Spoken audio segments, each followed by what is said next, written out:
Welcome to the Jamal Thomas Morning Show. Get this right. Don't fuck up, don't fuck up, don't fuck up. Excellent. My name is Jamal Thomas. This is indeed my show. I hope you guys are doing all right this morning. Interesting night. Interesting night. Shout out to my chat. I want to thank all of you guys for being here. It's JT in Malaysia. Still at home. No, I'm still in Malaysia. I'm going to be here for the next 2 or 3 months. I don't know where to go after that. Keep in mind, the entire point is to save money. It's expensive in the States. Initially, it turned into, granted, this is going to weeds. I've explained this before. But the initial point was not knowing what was going to take place with negotiations. And because I didn't know what was going to take place with negotiations, I didn't want to settle down in Richmond. And Airbnbs was way too expensive. Car insurance, car note, unraveling from DC. It's one thing if you have a radio job, like you live in DC. That's affordable. The moment that you lose that radio job and you're just pulling off savings, that is not affordable. And so I went to Albania first in order to, because I could find a place for $350 a month. Got rid of the car, got rid of car insurance, got rid of pretty much everything else in the States. And so my life just became cheaper. I had to live under my means, right? And from that point on, then I moved to Malaysia for the same exact reason. So I don't know what's next. I don't know if I'm going back to Richmond next or if I'm going to Thailand next, because again, I can also live below my means in Thailand. I could live below my means in Vietnam. It was a move to save cash. Didn't want to go bankrupt. And so this was the way of avoiding it. It seems outlandish, but there was no way around it. Airbnbs was like $1,800 a month in Richmond. Car note, $400, another for auto insurance and everything else. So at this point, I've balanced out. The world is great, no complaints. And so, yes, I will be here for the next 2 or 3 months while I can save money. It's just that. Let's get to news, because like I said, I've explained this one before. There's been, I don't know if this is a new phase of war, meaning it seems that Russia appeasement is gone. Maybe. They seem to have gotten to, is it rain? It seems like they've gotten to the point where they unleashed, and it wasn't just last night. Last night, there was a withering attack on all across Ukraine, not just Kiev. Many of the images that are coming out are showing Kiev in flames, but it was in multiple regions of Kiev. The thing I want to point out, though, is that attack didn't just start last night. It has been going off day after day after day, where Russia has been decimating Ukrainian positions. And in Sumy, they're effectively moving on all fronts. And so part of the reason that you're seeing many of the terrorist attacks that are taking place is desperation. They realize that they've lost the capability of fighting on the battlefield proper. Yes, they may do some hits, like they were able to hit one of the strikers in Bryansk, I believe. But that's in comparison to, 20 different strikes or something that Russia made. So it's like, okay, you got one, but they got in like 15. And these were devastating, hitting administrative centers, power plants, buildings that are used as factories. I mean, they were hitting place after place after place after place, with Ukraine having no capability of stopping them at all. It seems that the air defense is not there. Now, this brings up something that Marco Rubio said. If you remember in the Senate hearing, Marco Rubio, when asked about giving money and weapons to Kiev, Rubio pointed out that the thing that they need is air defense, which is something that the U.S. no longer has access to, meaning we don't have. And they've been trying to push Europe to effectively give them what they have. So when you're seeing these attacks that are coming in, blowing stuff up, with Kiev not seemingly to be able to respond, that's why. That's why, which is the exact reason why the terrorist campaign has effectively increased. And let's be very clear, this terrorist campaign of going after railroads, they went after another railroad, they derailed the train. Again, these are not military targets. These are not military targets. And look, when they hit the airfield, your humble host pointed out, that is fair game. That will have larger consequences in regards to the U.S. relationship with Russia. And for that matter, because after all, the satellite imagery and everything else, that was stuff that was a vulnerability that was allowed so each side can know what each side was doing. It's like both of us take our pants off. We just stand there, right? But if you kick me in the balls, I'm putting my pants back on. It's that. We can both be vulnerable as long as we have certain rules and accept the other's vulnerability. I won't put a missile in space if you don't put a missile in space. I won't put missiles this close to your place if you don't put missiles this close to my place. I will get rid of a series of missiles and a series of weaponry if you get rid of a series of weaponry. That's just called negotiations. Those are the deals. Countries make those deals because they don't necessarily want to invest a huge amount of money into that stuff. And that's a headache that they can take off the table. One catch. If I believe I have an advantage, I may not want to do that. Meaning, if I can get access to a gun and you can't, well, I may want a gun. If I can put a missile in space and you can't, I may want to put a missile in space. It's that. These deals are not made because people are nice, ethical, moral, kind. It's not that. It's that both sides recognize, okay, we both can do that. We both have that capability. So let's just not do that. Since we both know we have the capability. And where that goes, if we do that, leads to hell. So let's not do that. But if I can do it and you can't, I'm doing it. So I don't want you to have this thought that, okay, well, these guys are just, coming together for good. Nope, it's not that. Both sides understand that both have the most nukes on the planet. Both sides understand that if a nuclear attack happens, all hell breaks loose. And both sides, on some level, want to have some kind of okay, let's have clarity here. Let's not have any mistakes, no accidents. So I expose my hand, you expose your hand. But if I expose my hand and you give a band of terrorists information, hit me, I'm no longer exposing my hand, which is what Michael Maloof was pointing out yesterday. Yes, it's a military target. And yes, those planes were used to hit Ukraine.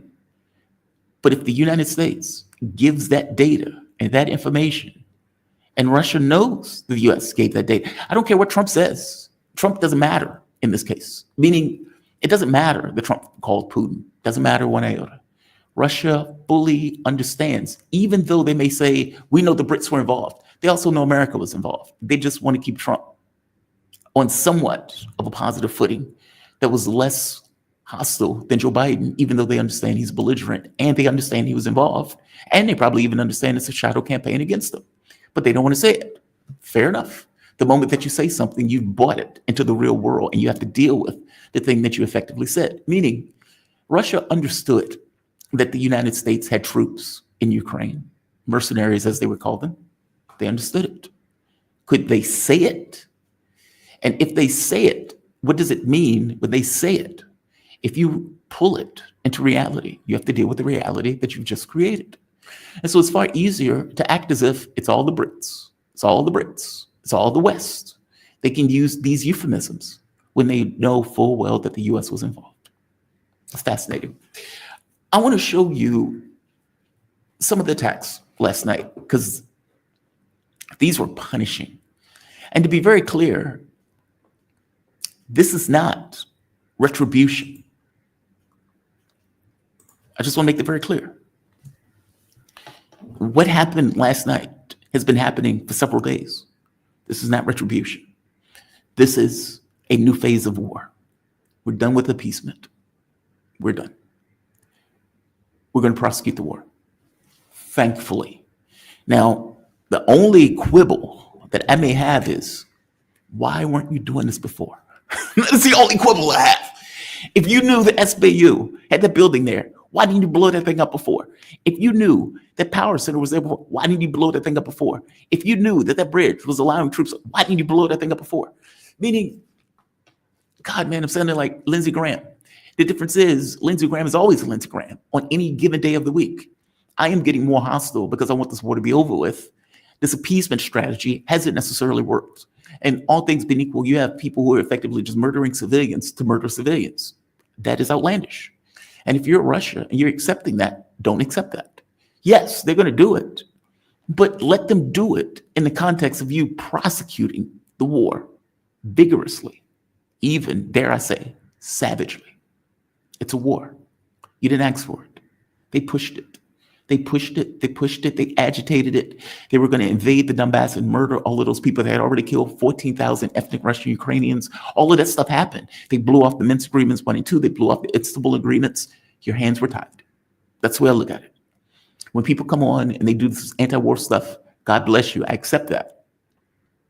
But I have a hard time believing that if some rando on the streets threw a punch at them, that they would let themselves get hit by the punch if they could do anything about the fact that they were about to get punched. And countries, first responsibility, defending the sovereignty of the country.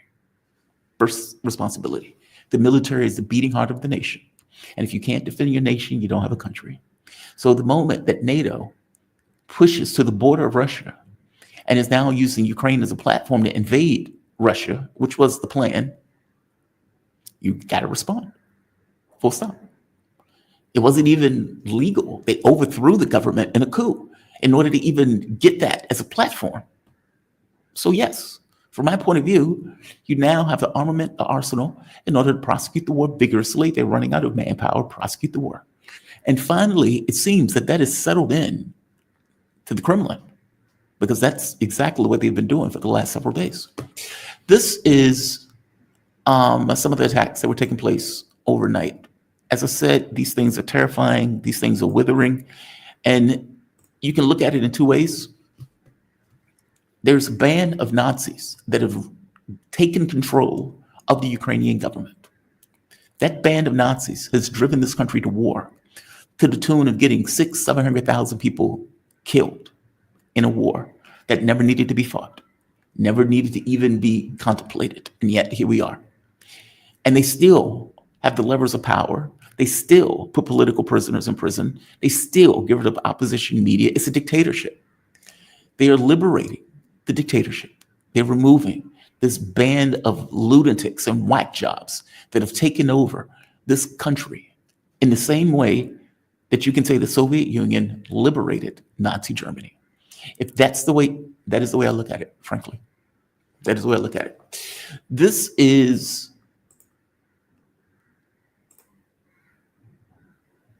These are some of the attacks. I believe this was on Kiev proper.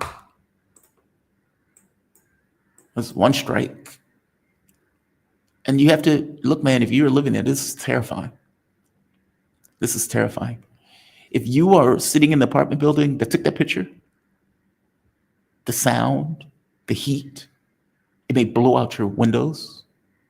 You don't know if your place is next. Because what Kiev has been doing has been putting military personnel in places like hotels. That when they bomb that restaurant, okay, well, you're having a military meeting in a restaurant. Why are you doing that? Why are you doing that? Let's keep going. Here's another one. This one is funny to me, and I'm why. This is a Patriot missile system. Now, understand the context. The Patriot missile system is supposed to knock down incoming missiles. Your dog catcher, whose job is to catch dogs. That is your role, that is your responsibility. All right. And it realizes it's in danger. It realizes it's in danger. And it gives one primal scream at the end of its life. I call this the fuck it option. Notice those what lights? It's firing off missiles. It's trying to save its life. It's trying to save its life. Billions of dollars just being fired. And it doesn't help. It doesn't help. It fires no more. It fires no more. We saw something like that happened earlier. Well, there's another one that bites the dust. Here is another attack that takes place. I'm going to show a few of these because I want to get across the gravity and the scale of what has been taking place over Ukraine. This is in, where's this? This is a, quote, motor repair plant. Lusk, L-U-S-K-H. Here is what just happened. Oh, here we are. Okay. Suka! Death from above. Just fire from the sky. Пиздец, просто пиздец. Fire from the sky. It's not a video game. Сука. I also want you to recall the previous interview that I had with Andre, where Andre pointed out they knew that this war was going to take place when the government was overthrown. They accepted all of this, that this was going to happen. It's just outrageous. Here's one at Hearson Administrative Building, the one that took place, I believe this was yesterday.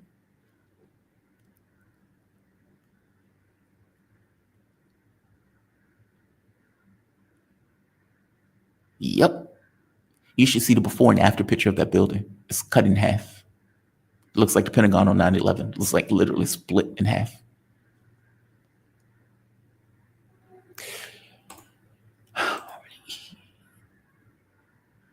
And just to point out that this wasn't, oh God, I hate it when they do that. I hate it when they do that. This is not a goddamn video game. This is, I hate it when they put a soundtrack to people getting killed. I hate that. I hate that. 1,000 times I hate that. It's a war. It's a sacred act. Accept it as such. It's not, hey, this is awesome. This is a catastrophe that never needed to happen.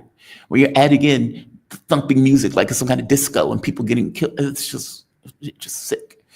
This is some of the assaults that were taking place on Ukrainian lines, which is my point. This seems to be a new phase of war. This does not seem to be just a flash in the pan. I could be wrong.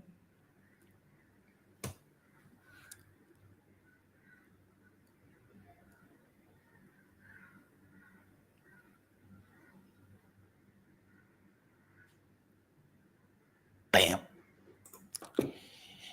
Another thing with the drones, one of the most interesting things that I saw the other day was Chinese drone pilots training to use those drones. And the training for those things are so intricate. Like they could come through a window, go through chairs, fly around a room, and then hit their target. So when you saw that pilot there, the level of control that they were effectively using in order to get into the military vehicle, to go around and wait to figure out, okay, yeah, right there, that's where we want to hit. That is a level of detail that is astonishing. It gives them a certain amount of control that you may not necessarily have with missiles, because missiles, they're going at such speeds that they are, at the point where they're about to hit their target, they're going to hit their target, or they're not going to hit their target.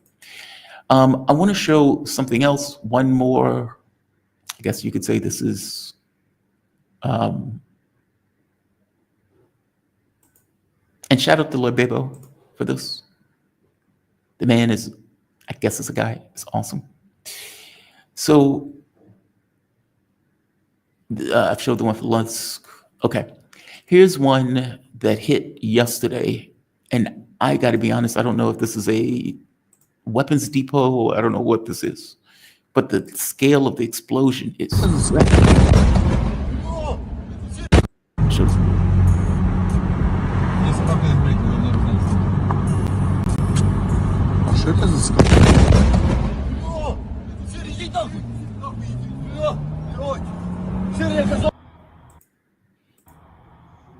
I think it was like a weapons depot.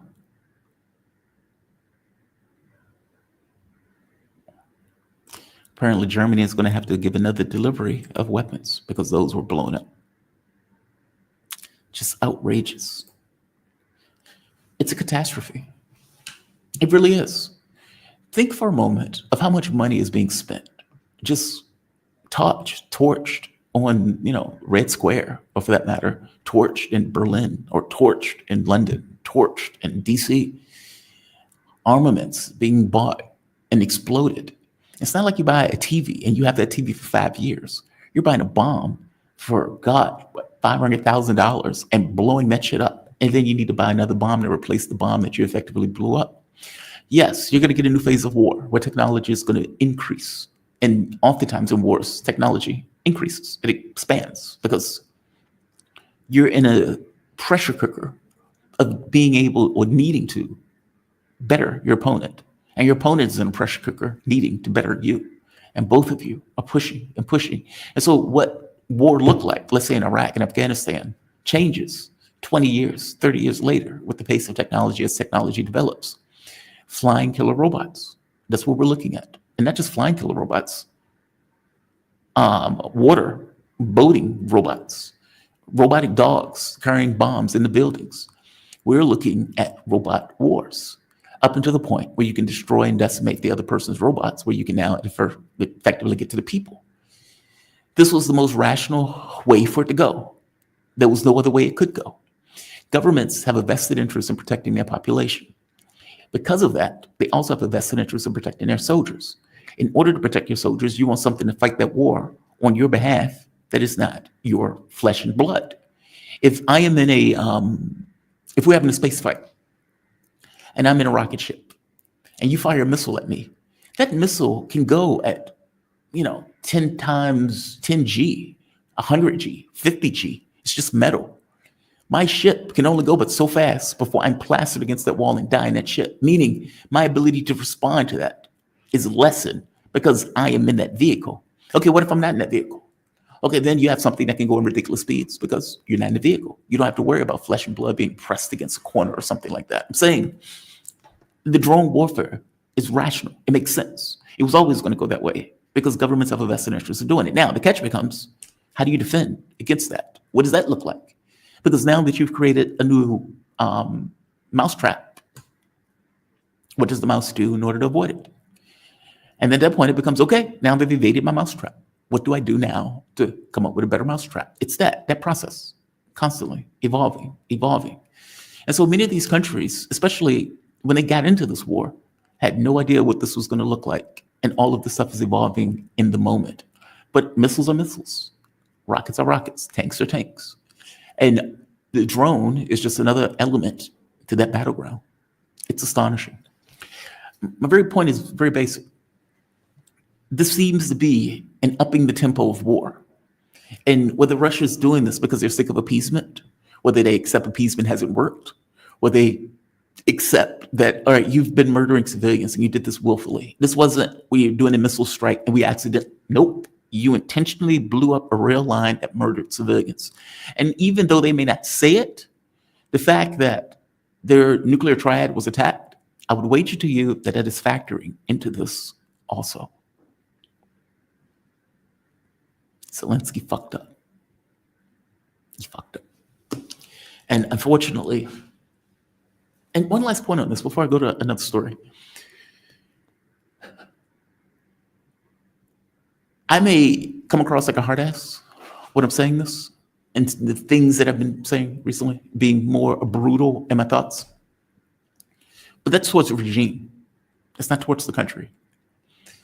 The overwhelming majority of the country voted Zelensky in as a peace candidate, meaning think about Trump coming out saying, hey, I'm going to end the war, I'm going to end the war, I'm going to end the war. And then he escalates the war. It's that. It wasn't like they voted him in with this idea of, yes, let's prosecute a war against the Russians. It wasn't that. It was, hey, let's not have that war. Let's not get into a fight. Let's stop all of this stuff now. Let's stop criminalizing the Russian language. Let's stop killing these people on the ethnic Russian Ukrainians in the East. Let's stop doing that. Let's stop provoking the Russians. That's what they wanted, which is why they voted for him. And it made it very clear, at the very least, Andre did, considering he knew Zelensky. All of these people were around during the Maidan massacre, or the coup, if you want to say. The entire point was Zelensky gets in. I don't know what was in his mind, meaning whether he really did want that peace process or whether he was always a Manchurian candidate. Whatever that process was, at some point that flipped. And when that flipped, he took on his role as an actor, put in his janitor's uniform, and went begging around the world for money. And the Western governments were happy to give it to him because from their point of view, they provoked the war in the first place. We have CIA and we have MI6 and we are agitating against the Russians. We're killing ethnic Russian Ukrainians. We're provoking the Russians. We're trying to put NATO on the border of Ukraine. We're doing all of that stuff. We're blowing off the agreements that we signed. We overthrew that government, meaning all of those things are provocations with a population that is effectively captive to all of those machinations, even though the population doesn't want it. You have a band of lunatics and whack jobs fascists that have effectively taken over control of that government and has been pressed into the military itself, meaning all throughout the structure of the administrative state, you have a band of Nazis. Regardless of the number, they have control against the whims of the population. So when those bombs are hitting, that's not because the population wanted that. It's not like, Germany, Nazi Germany, where all of these guys were on board with Hitler. Austria was on board with Hitler. And when those bombs started dropping in Berlin, all of them were on board with Hitler up until the point where the bombs started hitting Berlin. At that point, it was like, oh my God, Hitler, the Führer. I'm saying this is not that. This is a country that is captive to these lunatics. There's a big difference, which makes this that much more of a catastrophe. It is easier for me to accept a Nazi regime getting decimated. That is far easier for me to accept.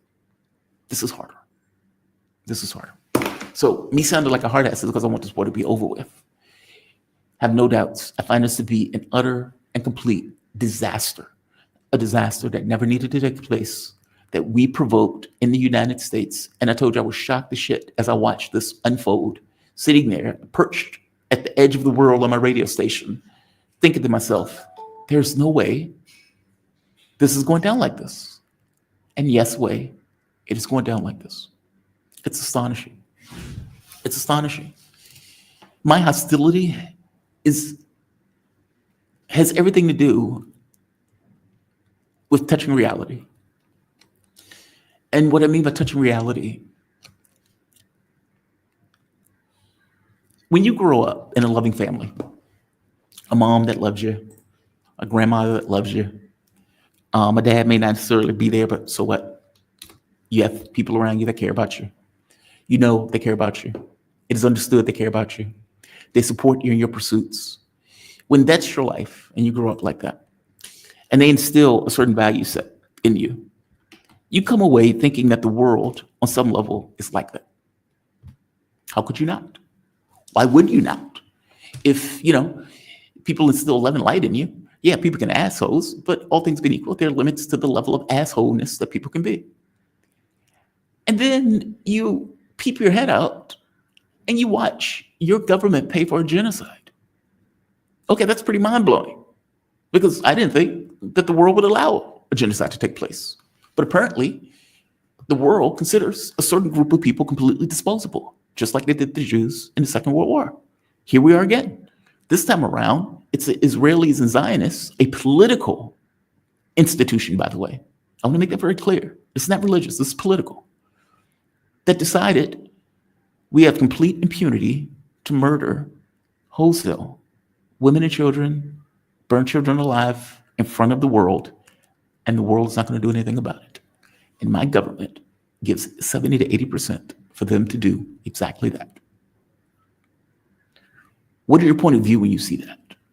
Right. Like, how do you not come away with the assessment? Anything is permitted. Everything is allowed. And not just everything is permitted, everything is allowed, especially if you have the power to do so, and you can push back against people who may be against you on that thing. What does it mean how do you view your government when it does that and supports that and pays for that and defends it in the United Nations Security Council, goes to the ICJ saying Israel has a complete right to starve 2 million people? That's pretty astonishing. You touch reality. You touch reality, that's all. This is what reality is. This is what's real. This is what it permits. What you were living in before was an illusion that was created by loving upbringing. What you're touching now is the real world. This is how way things work. Same thing with the Ukraine thing. War never needed to take place. It wasn't like the population wanted it, but we wanted it. And the fact that we wanted it was enough. And so you get hundreds of thousands, let's say 200,000, 150,000 Russians dead, 700,000 Ukrainians dead, X number maimed, injured, wounded for the rest of their life. And what was it for? It was for our political interests, no more, no less. We didn't care about the population. I mean, hell, you can go to Brzezinski or Brezhnev. Mika Brzezinski in Afghanistan. Again, we didn't care about the local populations, the public, the people. It didn't matter in that process in comparison to the geopolitical whims and our geopolitical interests. It's touching reality.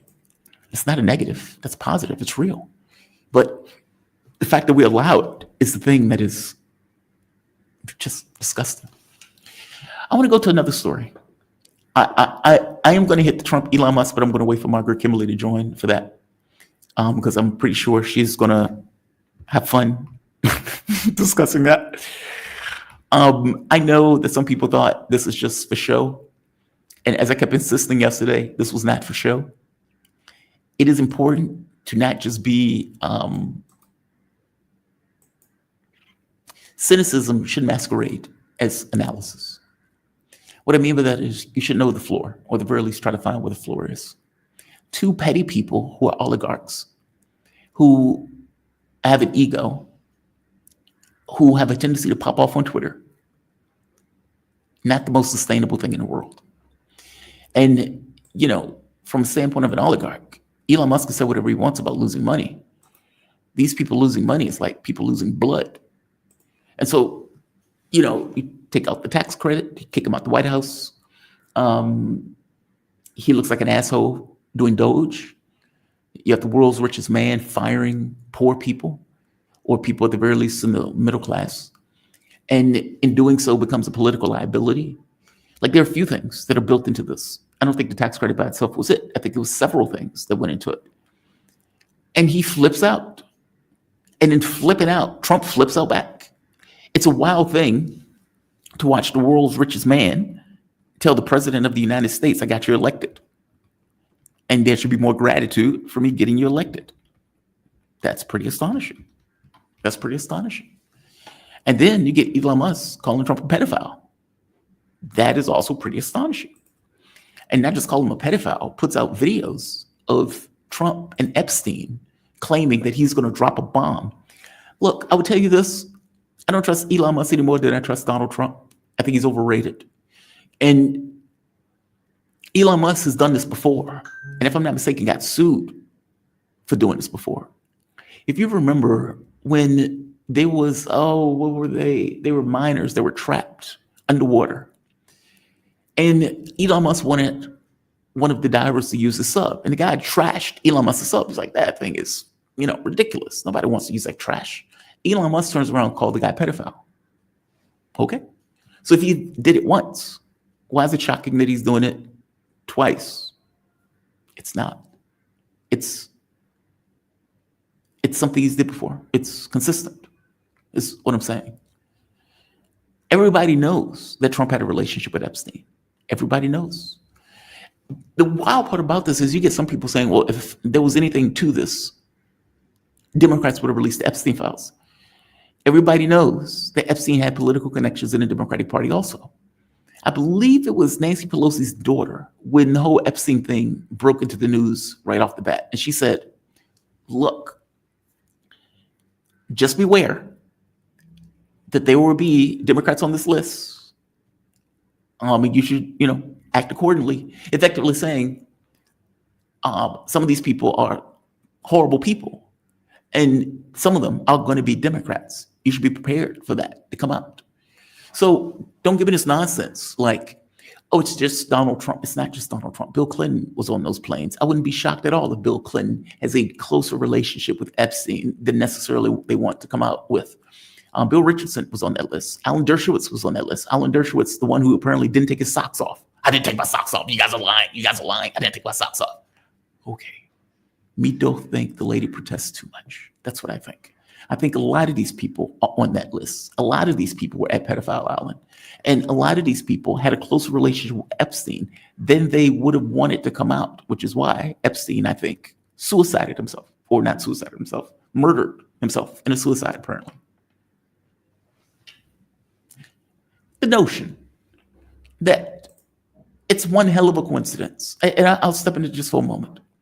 It is one hell of a coincidence that a man who people don't know where his money comes from, intimately connected with the Mossad and Israeli intelligence, is widely to believe to have videos on various political figures in order to keep and get their compliance using videos from Pato Allen or them messing around with kids in order to get their compliance.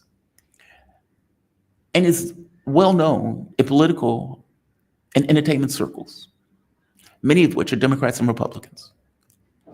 He gets locked up for being a pedo. If you remember, he got busted once before, and something above in the ether came down and said, let him out. And dude said, well, this was above my pay grade, the one who was effectively prosecuting him. And he was allowed to go free. Still was politically connected after going free. And apparently the public will had just gotten to such a fervor when it became clear, why are you letting this pedo out? That they finally lock him up. They put him in a jail cell. They put him in with Paglioni, this massive former cop that had 4 bodies buried in his backyard. The former cop apparently is also a heavy narcoleptic sleeper because the claim was that Epstein tried to off himself and the former cop slept through it. Now, to be fair, I've never been in a room where somebody tried to kill themselves while I'm in the room. Meaning, I don't know if he's doing it quietly. It's like, I must do it silently. I don't want any witnesses. I don't know if it's that. But I'm going to say that the fact that this huge, hulking, massive cop, who apparently had a cell phone in the jail cell, as Epstein was trying to off himself, was sleeping like a baby and didn't hear anything about it, apparently. Okay, there's that. So then they say, okay, we're going to put you on suicide watch because, indeed, if you try to off yourself, we want to have you on suicide watch. Fair enough. We're going to check on you every 30 minutes. We're going to have guards stationed outside. We're going to have security cameras covering everything. All of these things are going to be covered because we don't want you to leave this physical matter reality plane because the crimes that you committed was on this physical matter reality plane. And if you leave, we can't extract a pound of flesh. Okay, understood. Powers of the state. And we are to believe the 2 guards went narcoleptic, just like Paglioni at the same time. The video cameras were busted. And during this time frame, somehow, he offed himself. With a sock or a sheet or something? Okay. Fair enough. That's pretty coincidental, considering all of the connections and the political connections that the guy had. And the fact that it is widely believed that those political connections, that they were, let's say, he knew where the bodies were buried. And he himself got buried. That is pretty coincidental. Is it possible he committed suicide? Sure it is. But did he do it? I'm a skeptic on this. I want to show something else, what I'm going to call deep politics. Deep politics. What is it when a birth certificate is not a birth certificate? What is it when a birth certificate is not a birth certificate? All right. So, as you know, Meretz, Scratcher, German final Nazi, was in Washington, D.C. He has taken his pilgrimage, just like Starmer, just like Macron, begging for money, begging for assistance, begging for a backstop, begging for all of these things in order to escalate the war in Ukraine. Again, Europe trying to start a 3rd world war. I'm fascinated by that dynamic. They keep starting world wars. Whether it was Austria-Hungary going after Serbia, which ends up sparking this kind of larger conflict, whether it was Hitler pulling over the German state and turning it into a war machine that effectively conquered all of Europe, because that's what happened. They conquered all of Europe. And if it would have focused on Britain as opposed to turning it on Stalin, it would have taken Britain also. They could have fought with, shovels and spoons all they wanted. They would have been taken over. The British Air Force was about to buckle. And at the point where that thing buckled, Britain was toast. So it was mistakes that was made that disallowed Hitler from accomplishing objective. That and the Soviet Red Army that gave up 20, 30 million people in order to protect the rest of the world, who was perfectly fine with letting Hitler and Stalin destroy their militaries. All right. So Meretz is in DC begging for money and support. And he does something that I want to point out. This. He does this. He does this. I'm fascinated by this. I love this stuff. So he presents Donald Trump with a birth certificate of his grandfather. I'll play it out. This is the birth certificate of Donald Trump's grandfather, born in 1869, close to Bad Dürkheim, right? Yeah. That's called and his Christian name was Friedrich. Right? That's serious German. Serious right? German name. That's serious German. Bad Dürkheim is serious German. But I want to thank you very much for, first of all, I want to thank you for that. That's my beautiful. pleasure. Thank you very much. Thank you again. Fantastic. We'll put. All right. Question. Why did he do that?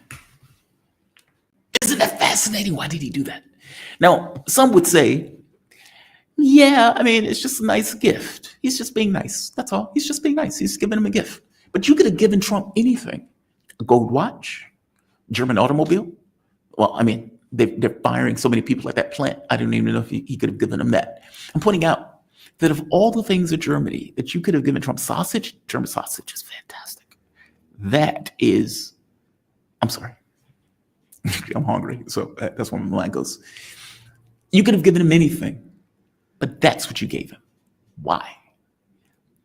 The reason that he gave him that is for the exact same reason that Keir Starmer, when he was there, kept talking about the special relationship with the United States.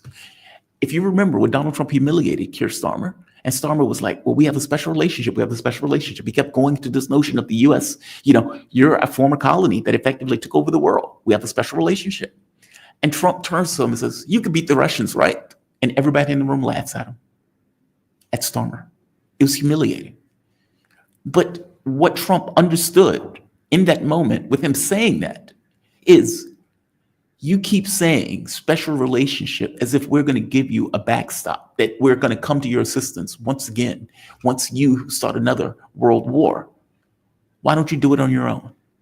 Why do you need us as a backstop? If you want to fight the Russians so bad, do it on your own. Have at it. Show how powerful the British military is. A band of soccer hooligans, like Garland called them. And of course, this was humiliating because Brits have no military capacity to do that.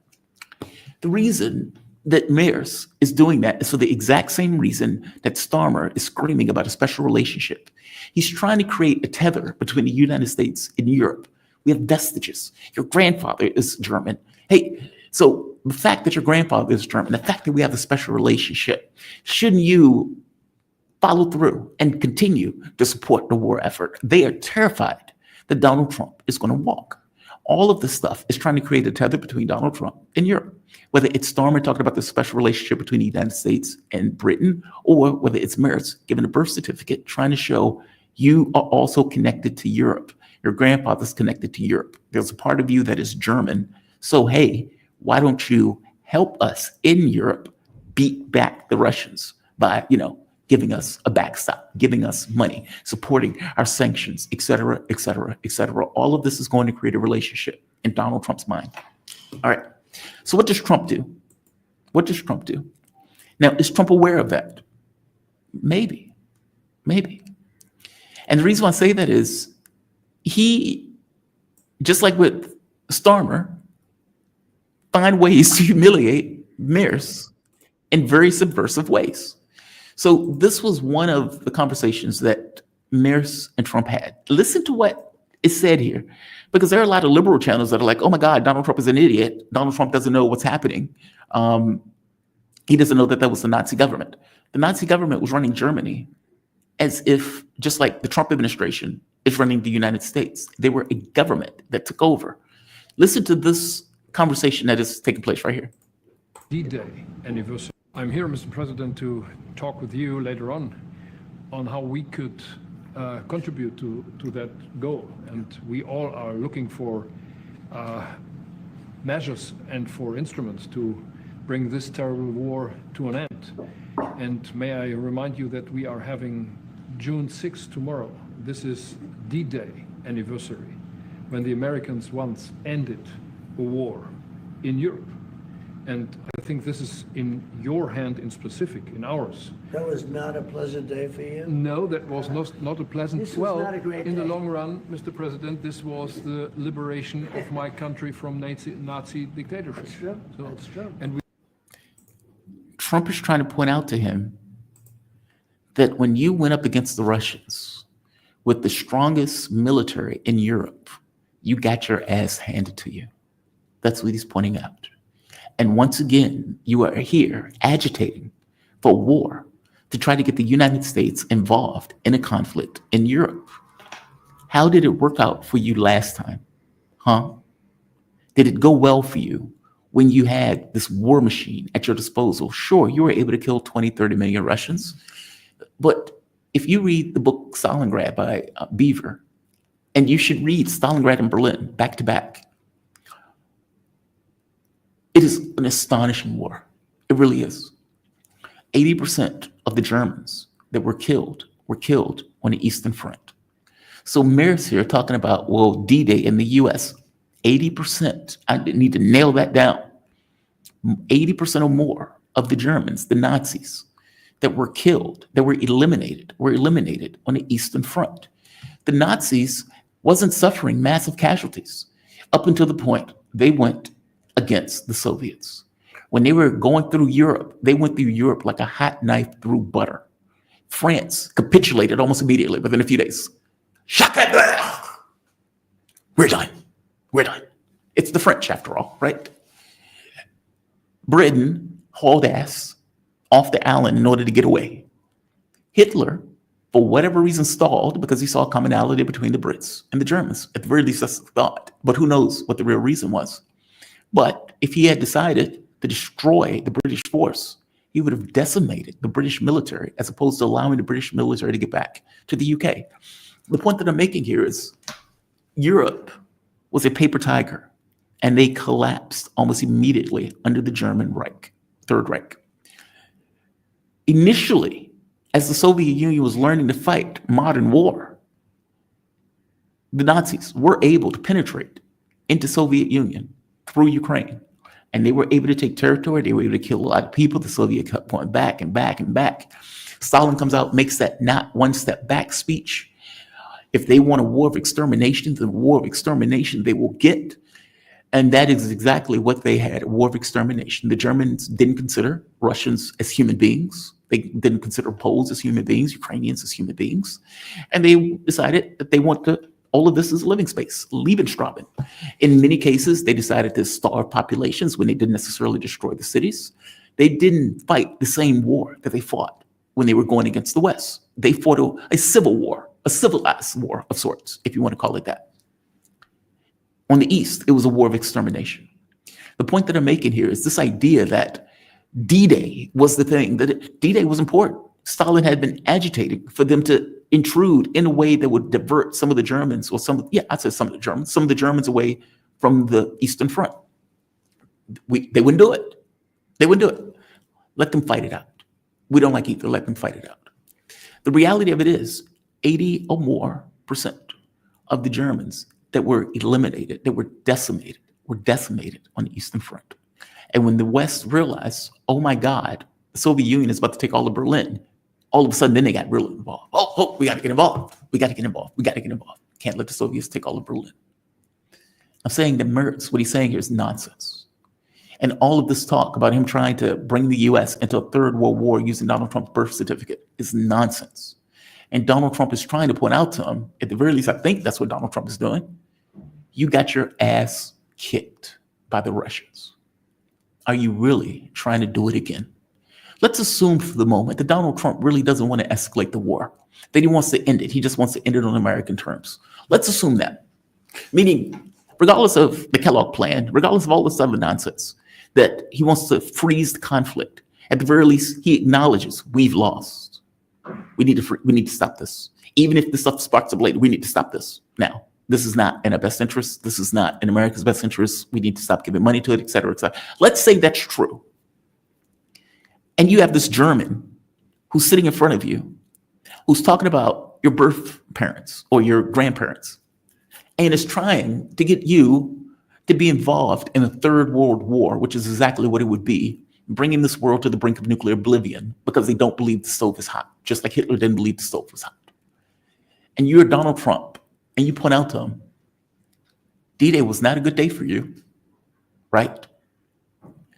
And you believe that you going up against the Russians now with one of the strongest, if not the strongest, battle-tested military in the world, especially in land war and especially in wars of defending their homeland, that you believe that this is in your best interest, that we backstop you in a third world war. Do you know who would get hurt first? Do you understand that? Do you get that? That Berlin will get destroyed. All of those good sausages and everything else out of Berlin, gone. I would lose access to those sausages at Frankfurt Airport. That's not what I want. And yet, that is my most important thing. I'm pointing out that this is not a slip by Donald Trump. This is Trump trying to point out to him, you fucked up once, you found out. Are you really trying to do it again? Have you not learned anything? Have you not learned anything? I want to go to another post where Donald Trump again makes the point once again.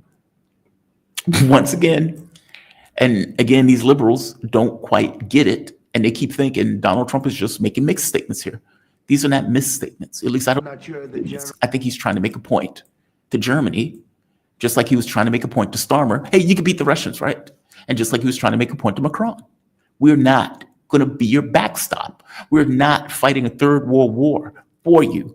Why are all of you whack jobs continuously throwing yourselves into world wars and pulling us into it nonetheless? Here he is again, seemingly trying to make that very specific point. Does Mears get it? Is Germany doing enough on defense? Well, I don't know. I mean, I haven't discussed it very much. I know that you're spending more money on defense now, and quite a bit more money, and that's a positive thing. I'm not sure that General MacArthur would have said it's positive, you know. He wouldn't like it, but I sort of think it's good. You understand what I mean by that? I understand. He made a statement, never let Germany rearm. And I said, I always think about that when he says, sir, we're spending more money on defense. Yeah. Never let Germany rearm. Never let Germany rearm. Scratch a German, find a Nazi. And the moment that you allow them to rearm and get weapons, who the hell knows what takes place? Mears seems to be in this mindset that he wants to be the military power in Europe. That's interesting. We've done that once, right? Why are we doing that again? And what Trump knows is that if those Taurus missiles hit Russia, just like what Zelensky did to that train, or just like what Zelensky did in regards to hitting the airfield, all hell will break loose. The phone call that Trump made doesn't matter. In fact, Trump even points out that in that phone call, he was like, I tried to get Putin and stay his hand, but Putin was very strong and pointing out, we will respond. I don't care what you're saying here. I don't care. 1,000 times I don't care.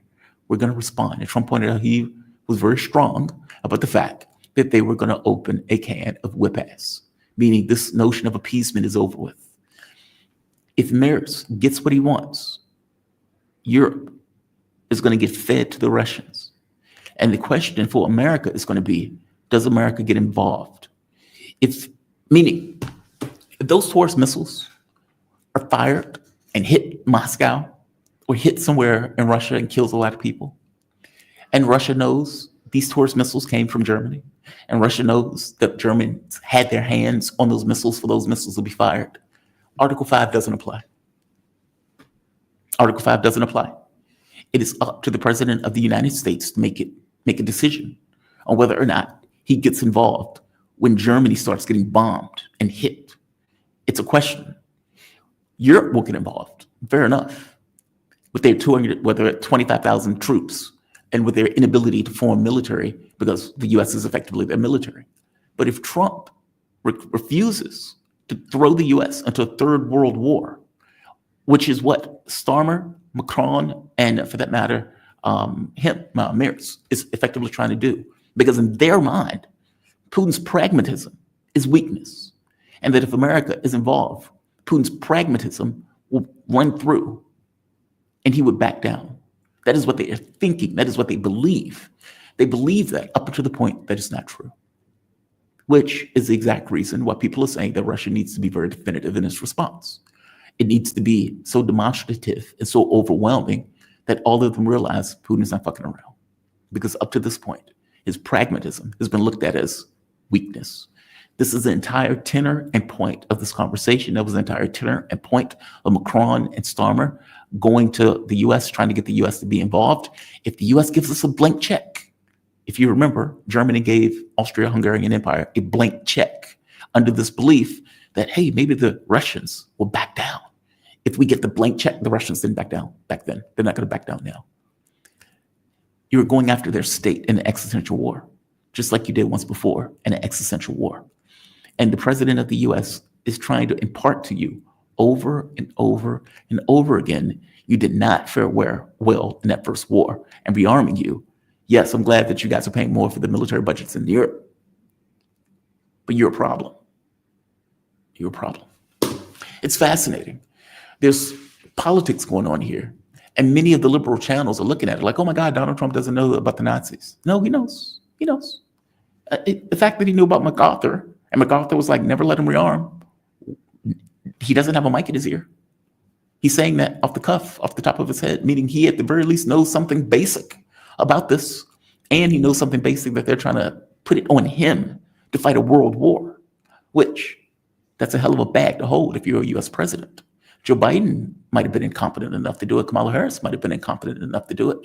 But Trump at the very least seems unwilling to embroil the United States into a nuclear holocaust. He wants to go fight China, or at the very least go pressure China. Getting involved in a war with a military that has been battle tested, that has been killing and dying for the last 3 years, is not something that he wants to do. You will be putting the United States military up against a peer competitor in a war that it hasn't fought in, oh my God, for God knows how long. And if you don't have the stomach to deal with the losses that you might have taken from Yemen, is this really what you are looking for? Which is the point. It's why he keeps putting a knife in Starmer, he keeps putting a knife in Macron, and he keeps putting a knife in Maersk. They have no respect for the European leaders. There's nothing but contempt. And he understands that they want him to hold the bag for something that he doesn't want to hold the bag for. And yet they keep trying. I don't even know why he meets these people. They're weak, ineffective as leaders, and they have no military to speak about that has no military power. Europe is nothing. Why are you continuously meeting these people? But he does, over and over and over again, if only to make the point. No. And to put a knife in them at the same time with that no, with these kind of biting commentaries that happens with leader after leader after leader. All of them are US vassals. None of them have the capacity to fight the Russians on their own. If they did, they would. But they're not. They're begging the US to get involved. Fascinating, right? Deep politics. All of these people have their objectives.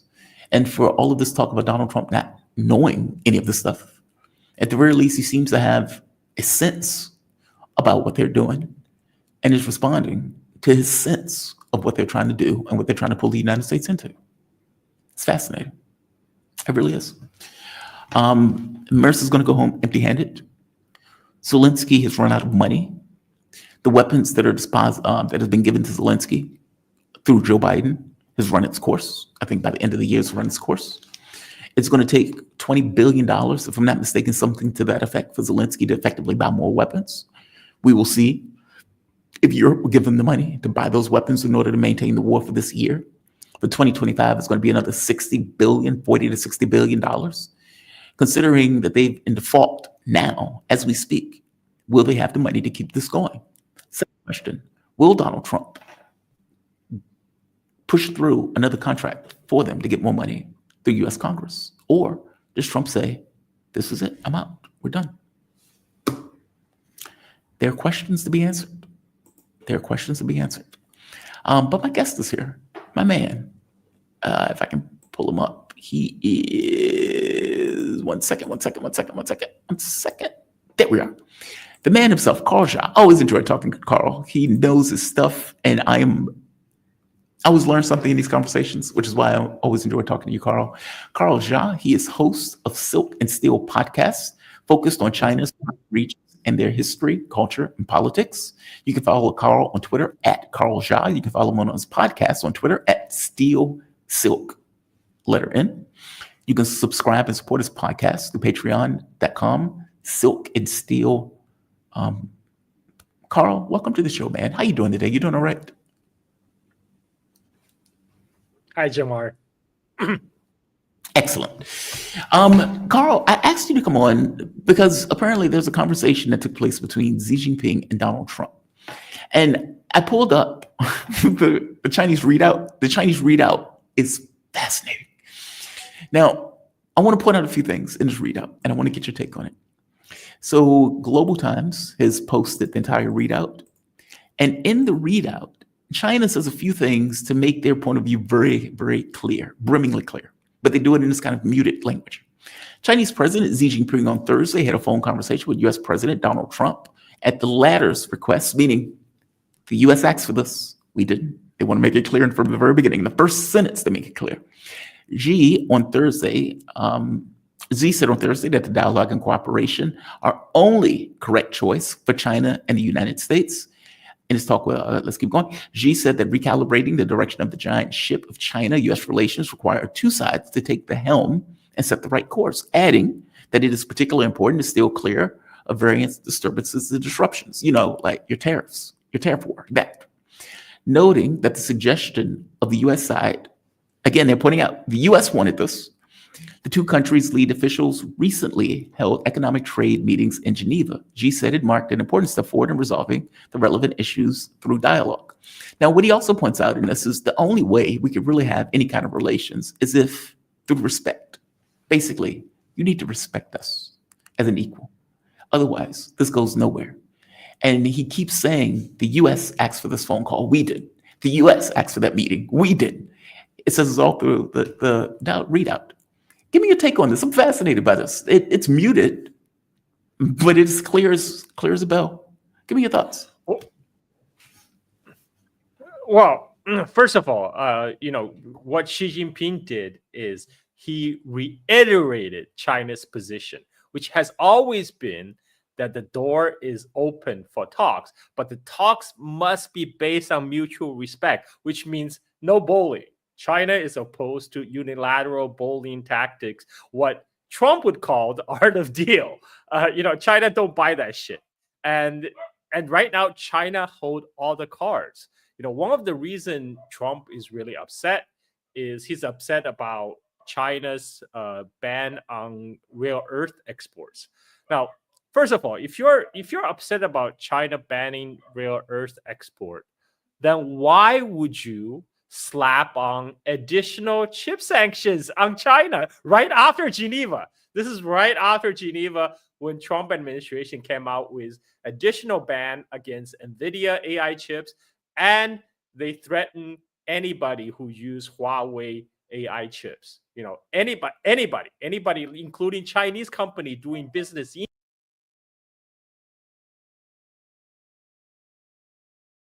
Okay, Carl will be back. I promise you he'll be back. He told me that they were having difficulties with...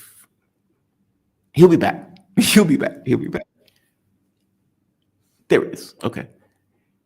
Let's add him to the stage. There we are. Welcome back. I told him you'll be back. No issues. Just keep going.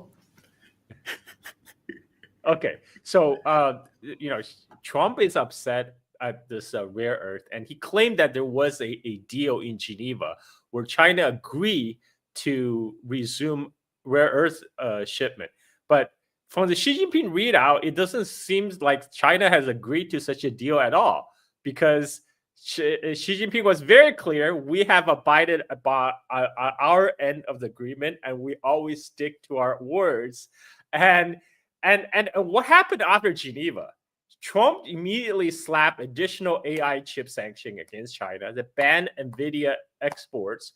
They disallow anybody to use Huawei AI chips. Even for Chinese company doing business in China, selling exclusively to Chinese customers, if those Chinese companies use Huawei chips, they are quote unquote violating U.S. export controls, which means they will be placed on U.S. entity list and be blacklisted. So how can China work with? I mean, why would China resume rare earth export under such condition? And on top of that, Trump also just banned Chinese students from studying U.S. and that apparently is used as a bargaining chip. This is how Trump his art of deal. You raise up your demand like crazy and then force the other side to come down to somewhat acceptable deal. Am I still on, or is it I only see you now? Okay, so this is the whole Trump deal is he always makes this outrageous demand, but this is not how China works. It's like, look, we don't play. You playing hardball tactics won't work with us. We have all the cards. We have the rare earth. You don't. China controls 90% of the rare earth refining. And people are saying, oh, but rare earth is not rare. It's everywhere. Yes, China only produced 60% of the rare earth, but even for the 40% of the rare earth that was produced elsewhere, guess what? They have to ship to China to have it refined, to make into magnets, to be using in automobiles, and to use for U.S. weapon systems. But because U.S. and control all the technology that's involved in refining rare earth, and right now China has imposed a global ban because they know U.S. will try to purchase through its allies like South Korea, Japan, and China's like, no rare earth leaves China. So now Wall Street Journal just reported that for global automakers, including U.S. automakers, if they're to resume production, they have to move some part of their production to China because China's basically said, no rare earth leave our shore, no rare earth magnet leave our shore, but they haven't placed a restriction against parts that contain those rare earth magnets. So now the U.S. automakers are thinking about moving production of their auto parts to China that needs those magnets. So they to skirt around this restriction. So that means more manufacturing going to China, and this is a result of Trump policy. This is why Trump is panicking right now. And Trump, she just says, we made no such promise about rare earth. We don't know what you're talking about. So, you guys have to show some sincerity, like to show that we are equals, to show some respect, right? That's what she has been saying all along. Show some respect. You can't do all this crazy blackmailing. Essentially what Trump was doing, banning Chinese students, raising export control on AI. These are Trump's bargaining chip. He's trying to raise the stake. She's like, no, we don't play that game. No rare earth for you. No rare earth for you. That's it. I know, like, no soup for you, sir. No soup for you. And Hegseth. Like, we can't ignore Hegseth going to Shangri-La. I mean, apparently in Malaysia, no less, like just 30 minutes away from me, and is making a speech where he is effectively declaring war because Taiwan is a red line. And so if you're effectively arguing that you're going to militarily defend Taiwan, and then with Trump saying, we respect the one China policy, how does that work together? Like, this is not negotiations, right? This is what U.S. always do. Go ahead. I don't find always speak with a forked tongue. This is what U.S. calls strategic ambiguity, right? At the one hand, they say they abide by Taiwan one China principle, but at the same time, they will continue to sell weapons to Taiwan because that benefits the U.S. military-industrial complex, which is what U.S. all about nowadays. We have nothing else but military Keynesianism. So, and Taiwan is one of our best customers because Taiwan actually have a huge dollar surplus from their trade of selling us chips. But we want to recycle that dollar back. What do? We give them useless but expensive weapon platform.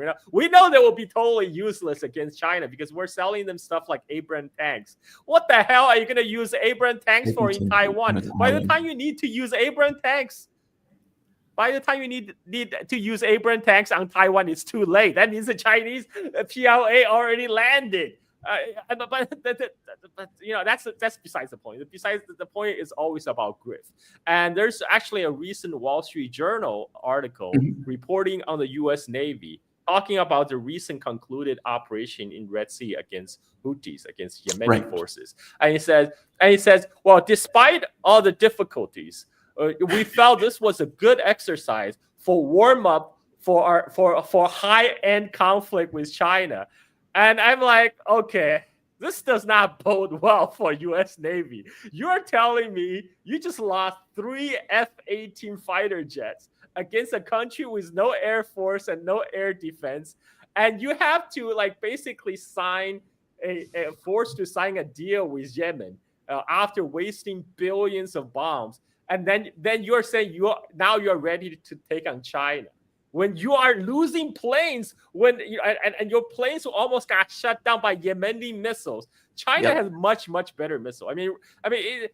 U.S. Navy is not even ready to take on Iran. I mean, right now there are talks of Israeli lobby trying to intensely lobbying Washington to start a war with Iran right now.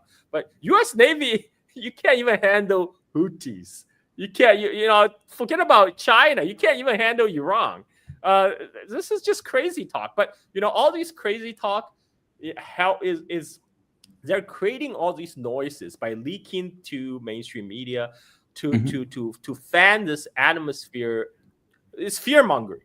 What the fear mongering does is to convince the U.S. public to accept the big, beautiful bill, which increased the deficit, but increased our defense budget. This is why our defense budget must be over $1 trillion, even though we're not fighting any major wars, right? And because that's where all this fear mongering is useful. It's useful to justify to the U.S. public why we got to put more money into the defense spendings.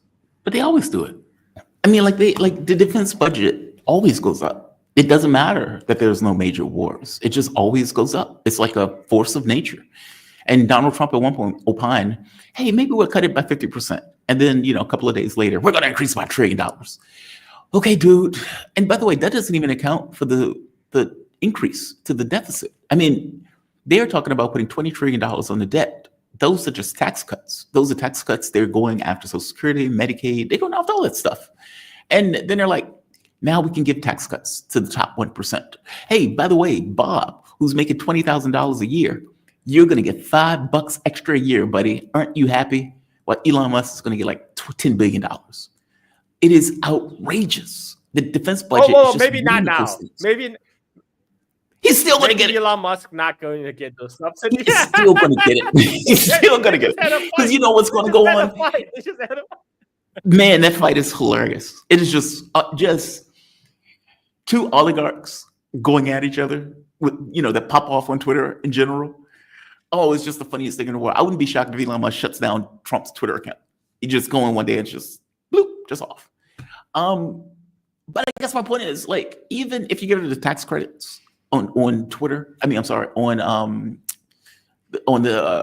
EVs, the tax cut itself and the amount of money that it's going to shovel in the hands of people who are rich, it's going to be billions of dollars that Elon Musk is going to get either way you look at it.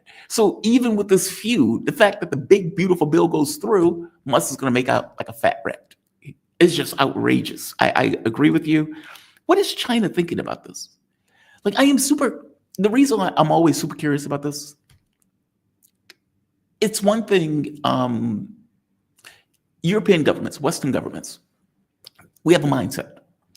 And that mindset is often dominance. It's, either I can win or I can lose, but I'm going to try to win. It's not about cooperation. Yes, we will be vassals. And so, you would get Starmer, Maris, all of these people, extending the hand at the king. They would do that. But we don't believe in cooperation as a hegemon any more than Britain believed in cooperation as a hegemon, right? China does believe in cooperation, though. And I have this persistent question. The U.S. is continuously going after Taiwan. It's going after it for obvious reasons. We found a weak point. We found a point that is a thorn in China's paw. And we're going to keep pushing at it and pushing at it and pushing at it. And either one of two things happens. Either China let us take it away where we can militarize it and have it as a U.S. platform, or China militarily goes after it to stop it. Maybe there's going to be a political change where if the government in Taiwan changes to one that is not just whack jobs that wants to turn Taiwan into Ukraine. But if that's not true, then China has two options. Do I get involved militarily or do I let it go? And I don't think they're going to let it go. But the U.S. is keep pushing for that outcome. How does China see this? Like, what is their... I'm trying to understand their view on this because they're going to have to do something. Well, China actually understands perfectly that U.S. is trying to use the Taiwan issue to bait China into doing to possibly start a military confrontation. Exactly. U.S. is obsessed with this idea of 2027, a war breaking out over Taiwan.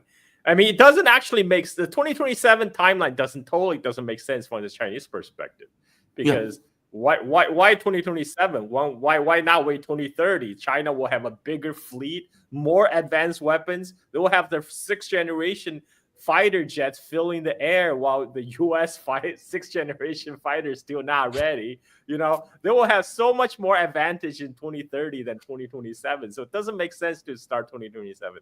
So this is U.S. schedule, because they realize if they wait until 2030 and after, China will be too big, too powerful. It's too late. Exactly. So China understands this. This is why, even though U.S. has been pushing and pushing, now recently there was another revelation. I think in WAPO or Wall Street Journal, they said U.S. actually secretly deployed 500 military troops on Taiwan already. Right. This is pretty big. Like one of the foundational block of Sino-U.S. relationship.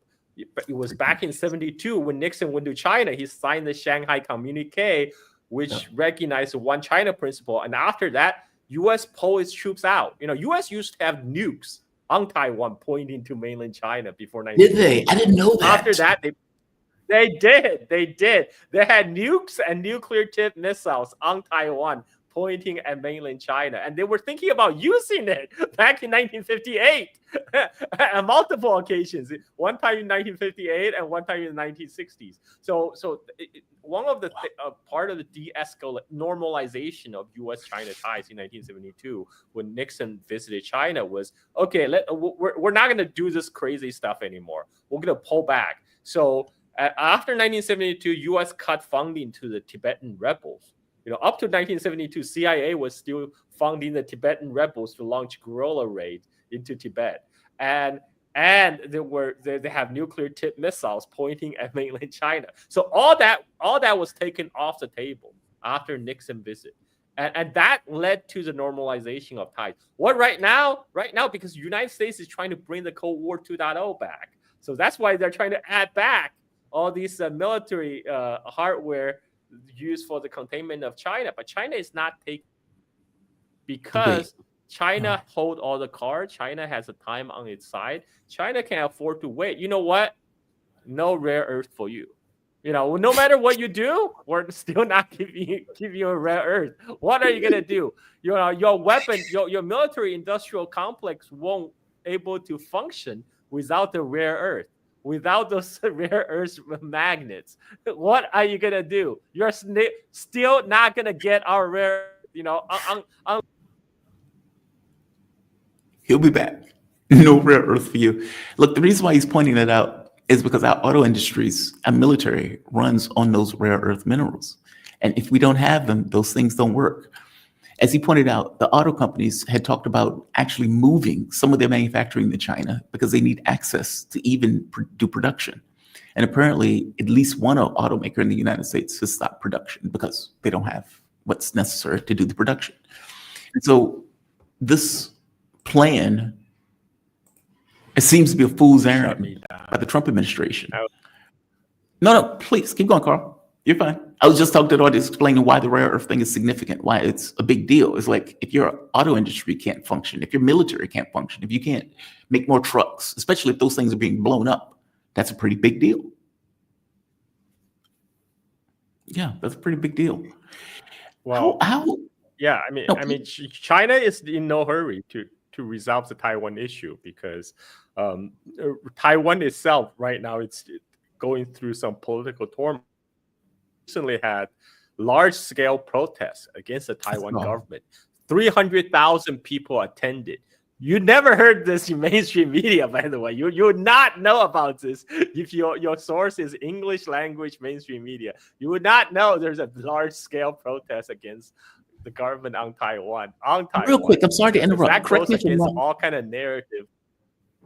No, please. I'm sorry to interrupt. Real quick, the leading party. I'm going to get the party wrong. KMT is the leading party, correct? Or am I wrong? Is that the opposition? But whichever is the leading party was The leading party. The ruling party on Taiwan is DPP, the Democratic DPP. Progressive Party. That's what it is. So the KMT is the opposition. Their official party platform. Their official party platform is actually to achieve Taiwan independence, right? Which is one thing that China said would trigger the war response. So DPP, they have been in power for many years now. They have been in power for a full decade, but they never declare independence because they know the consequences. So instead, they was trying to wiggle their way around, say, "Oh, we don't need to declare independence because the Republic of China on Taiwan is already independent. It's already an independent entity, so we don't have to declare it, right?" So this is how they wiggle out their own party platform, and China knows this, So China is not in a hurry to push the button. And it's right now it's the U.S. that's trying to create tensions, because tensions justify weapon sales. And China is not taking the bait so far because, again, China hold all the cards. Like we saw what happened during the tariff war, when United States depend on 80% of its pharmaceutical ingredients from China. How the hell are you going to fight a war? Your hospital is going to shut down. I mean, you're not going to have any rare earth. You're not going to get any antibiotics. I mean, it's crazy talk to go to war against China. There's a saying that capitalists will say the rope used to hang themselves. That's what this feels like. It's like these things are vital interests that they've decided, hey, let's have our military be dependent upon another country, whatever that country is. I don't care what that country is. Let's have our military be completely dependent upon this other country to get a product. And it's like, why do you do that? Because we can save money that way, or we can make money that way. It's like, but they're vital interests. It's kind of like when China is building a subway, when they're building a power plant, when they're building high-speed rail, that stuff is public interest. And they're getting money from oligarchs, meaning they're using capitalism almost like like riding a bear and using the fruits of that bear in order to invest in things that are vital interests to the public. We don't think that way. In our minds, we have a capitalistic system that is the religion of the country. And so globalism just seemed like a natural extension of that religion. And now we want to be, provocative. We want to be aggressive and belligerent. And yet you're dependent upon the place that you're being belligerent against. It's so irrational. It makes no sense. And yet this is where we are. It's just astonishing to me. What do you think is going to happen with this? So you think basically the U.S. is, because nobody said 2027. That came out of somebody in the United States. You think they're telling on themselves that they're effectively going to try to escalate things by 2027 in order to provoke China in a real sense of the word? Because, by the way, just real quick, South Korea was another situation where the U.S. seems to try to have provoked Yoon Suk Yeol to take over martial law. Just out the blue. It's like on a random Tuesday. Yeah, I'm going to declare martial law because of the Chinese and North Koreans. Just random. And you had people in South Korea throwing their bodies on the parliament to protect their parliament in order to protect their democracy. They overstepped. They wanted or had a disbelief that South Korea was going to be compliant. Ergo, martial law. Basically, we like dictatorships because dictatorships are compliant. I guess my point is, and the same thing with Taiwan, it seems like they're trying to escalate this. And maybe 2027 is their year to escalate, not China. Every accusation up to this point was a confession. Okay, it's very simple. U.S. by itself, it cannot contain China or confront China. This is why U.S. need to corral its allies, force its vassal states to go along this anti-China bandwagon. Because U.S. have to cross the so-called the tyranny of distances, cross the entire Pacific to fight China. So in order to fight China, they're going to need bases. They're going to need bases in Philippines, in Japan, in South Korea. That's why they try to loop all of them into this anti-China alliance. But South Korea was the first one to break. And now after Trump applied all these crazy tariffs against Japan, they just slapped the auto tariff 25%, and now they just announced 50% steel tariff, right, against Japan. So I mean, against the world, but also Japan. Japan is gonna get hit, and Korea, and so there's no incentive for South Korea and Japan to work with United States right now to contain China. And in fact, they are working with China to form a free trade zone in East Asia that will contain 2 billion people. And so, like, the idea that they want to loop South Korea and Japan together against China, it's ridiculous.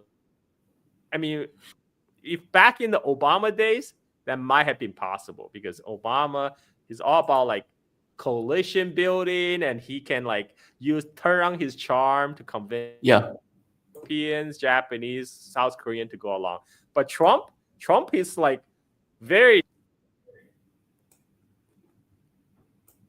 Trump is not that guy. Carl, thank you for this. Carl Ja, and just to give his thing, he has a fantastic site, by the way.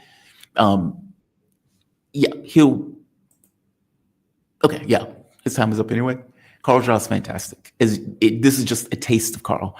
Carl Ja is host of Silk and Steel podcast focused on China and surrounding regions and their history, culture, and politics. You can follow Carl on Twitter at Carl Ja. Follow his podcast on Twitter at Steel Silk In. Fantastic podcast. And subscribe and support their podcast on patreon.com, Silk and Steel. Carl does, which is mind-blowing when you think about it, a podcast where he goes through. Oh, Carl, we've come to the end. I was giving your outro. I'll just let you say, where can people find you? I already gave it, but just as a what's the word I'm looking for?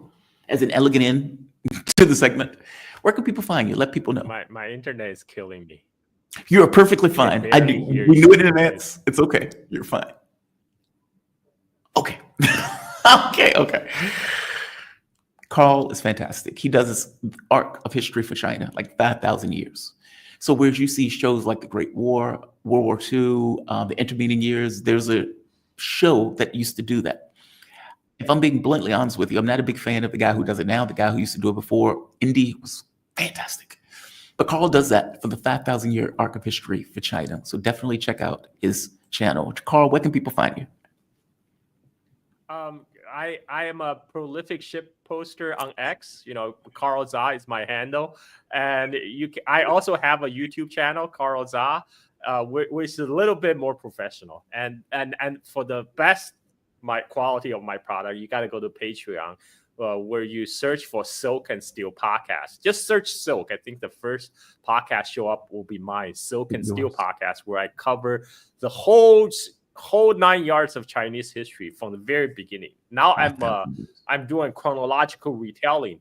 Now I'm at 400 BC. So you have a long way to go. A long time to go. I'm not in a hurry. Just like China itself, I'm not in a hurry. I'm taking my time because time is on my side. Carl, thank you for this, man. You're fantastic. I really appreciate it. All right, Carl, great segment. And I am joined with one of my favorite guests, easily to say so, Margaret Kimberley. Margaret Kimberley is host of Black Agenda Report. Margaret Kimberley is senior columnist and editor at Black Agenda Report and author of Presidential, Black America, and U.S. Presidents, and the Presidents. How are you doing today? You doing all right? I'm doing okay. Thanks.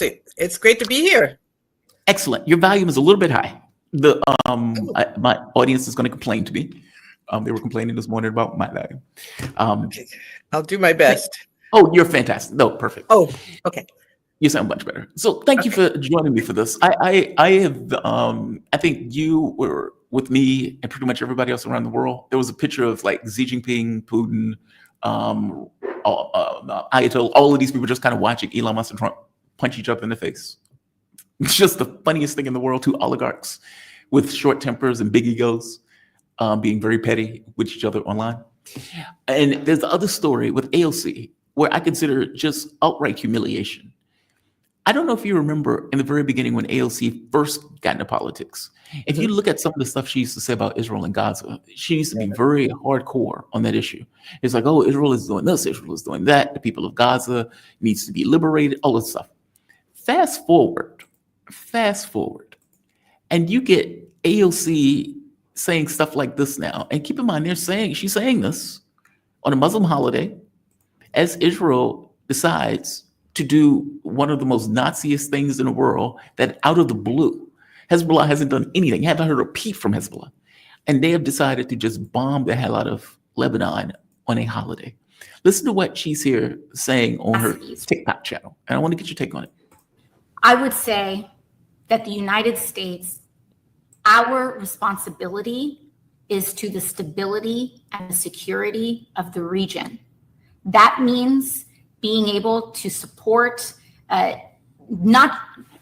yes, Israel in its defensive capacities, right? In its ability, in that context. I would say that the United States. Well, that's what the United States says it's doing, supporting Israel in its defensive capacities. And according to Netanyahu, everything he does is defensive. When he murders a baby, that baby could have been a Hamas member. When he blows up an apartment, there was a dog catcher that worked for Hamas that was in an apartment, so it justified killing 90 people in order to do so. From their point of view, all of this stuff is defense. In fact, our department is the Department of Defense, right? It's not. Yes, it is. No. So the original name was the right one. Yeah, right. The original was more honest. It was. Give me a take on that. That is an arc. That is a hell of an arc over these few years. Well, it's actually no. As soon as she was elected to Congress, do you remember on her campaign website, she had an anti-war message and then it disappeared as soon as she won? Do you remember that? I don't remember that, but I don't doubt it at this point, especially with stuff like this. So this tracks. This is consistent. She also began to change her stance on Israel shortly after she was elected. Yes, she so did. she has. So this is consistent for her. Listen, you cannot be in politics if you're ambitious, which she is. There is talk that she might challenge Schumer in the Democratic primary next time he runs for Senate. Yeah. So if you are an ambitious politician in New York State, you have to follow the Zionist party line. You will not get money, and someone who opposes you will get money. So they'll take you out. And so I'm not surprised. I'm not at all surprised. She's not this big leftist that she marketed herself as being. She has not been. Do you remember when Nancy Pelosi was still speaker? All these memories are coming back for me. Mambo Bear. And there was a vote about the Iron Dome and the U.S. Is it the Iron Dome? Yes. And you could see the video. Nancy Pelosi walks up on her and talks to her. You can see it. And then she backs down and doesn't vote for it. So, she's like the rest of them. She can be pressured. Who knows with these people, what they really believe. But as a politician with ambition, she is not going to stray very far from the Zionist line on this topic. Yeah, she got her mind right. There's do you remember what is it? That Buchanan. What is it called? It used to be this long-running show. I can't think of the name of it. You know it if I could say it. It'll come to me in a moment. But they have a new woman on there now. It's a very attractive white woman who's on there now who runs it as opposed to the guy who used to run it before. AOC was brought on the show. And they said AOC made a statement. And she said, well, the occupied territories of Israel, like Gaza and West Bank. And the woman said, so you said occupied territories. And AOC froze. You could see her mind like, oh, wait, I did say that. And she literally spends like 4 or 5 seconds trying to get her mind right to figure out, okay, how do I respond to this because I've offended somebody? It is the weirdest thing in the world. The response should say, yes, occupied territories and occupied even by UN measurements and everything else. She couldn't do it. Even back then, she couldn't do it. And this was like when she first got into politics. So you're absolutely right. And to make your point even clearer, this is James Carville. Listen to his complaining. James Carville complaints here dovetails with what AOC is doing in that statement, meaning that statement is not random. What AOC is saying is dovetailing exactly endorses. James Carville is complaining about right here. I tell you who this exposes in a more profound way. And I hear this all the time. I mean, a lot of, you go to try to raise money from like really wealthy Jewish fundraisers. And it said, look, James, I Democrat, but I can't be a part of party because of what happened at Columbia. Well, what the fuck did the Democrats have to do with what happened at Columbia, by the way? All right. But you because they have some students at Columbia who fucking, generally made an ass of themselves. He feels some kind of way. He's like, how can we raise money with these goddamn students who are fighting against a genocide? How dare those students show their moral integrity? What James Carville maybe not remember is that students are always the bulwark against these wars, whether it's Vietnam, whether it's the genocidal, but it often is at those universities. What was it, Kansas University, where they shot those kids? Kent State, you mean? Thank you. That's what it is, Kent State. Well, they murdered those kids, and there's an iconic picture of the woman screaming with her hand like over a dead body. They're always the bulwark for that stuff. And there's one other part that I want to get your take on. If that is true, meaning if that's true, and it is also true that Kamala Harris lost, 8 million votes because of the Democratic support for the genocide in Gaza, then why do you continue to support the genocide? Meaning, if you're getting hit from both sides, where you're getting hit by your own party saying, why are you supporting a genocide? The majority of the country is against it. Why are you continuously backing this? And the Jewish lobby that you want to get money from is like, yeah, you're not obedient enough, so we don't want to give you money. Okay, then maybe we need to register you for FARA. Maybe we need to start considering you a foreign agency, which I don't know why they haven't done. I do know the why, but they should have done up to this point already. Meaning, maybe you should change your tenor. Well, we have at least one political party that is not obsequious to a foreign government. Give me a take on that, because that seems to be the most rational thing in the world to do. Well, Carville, in his own crazy way, said something, told us how this works.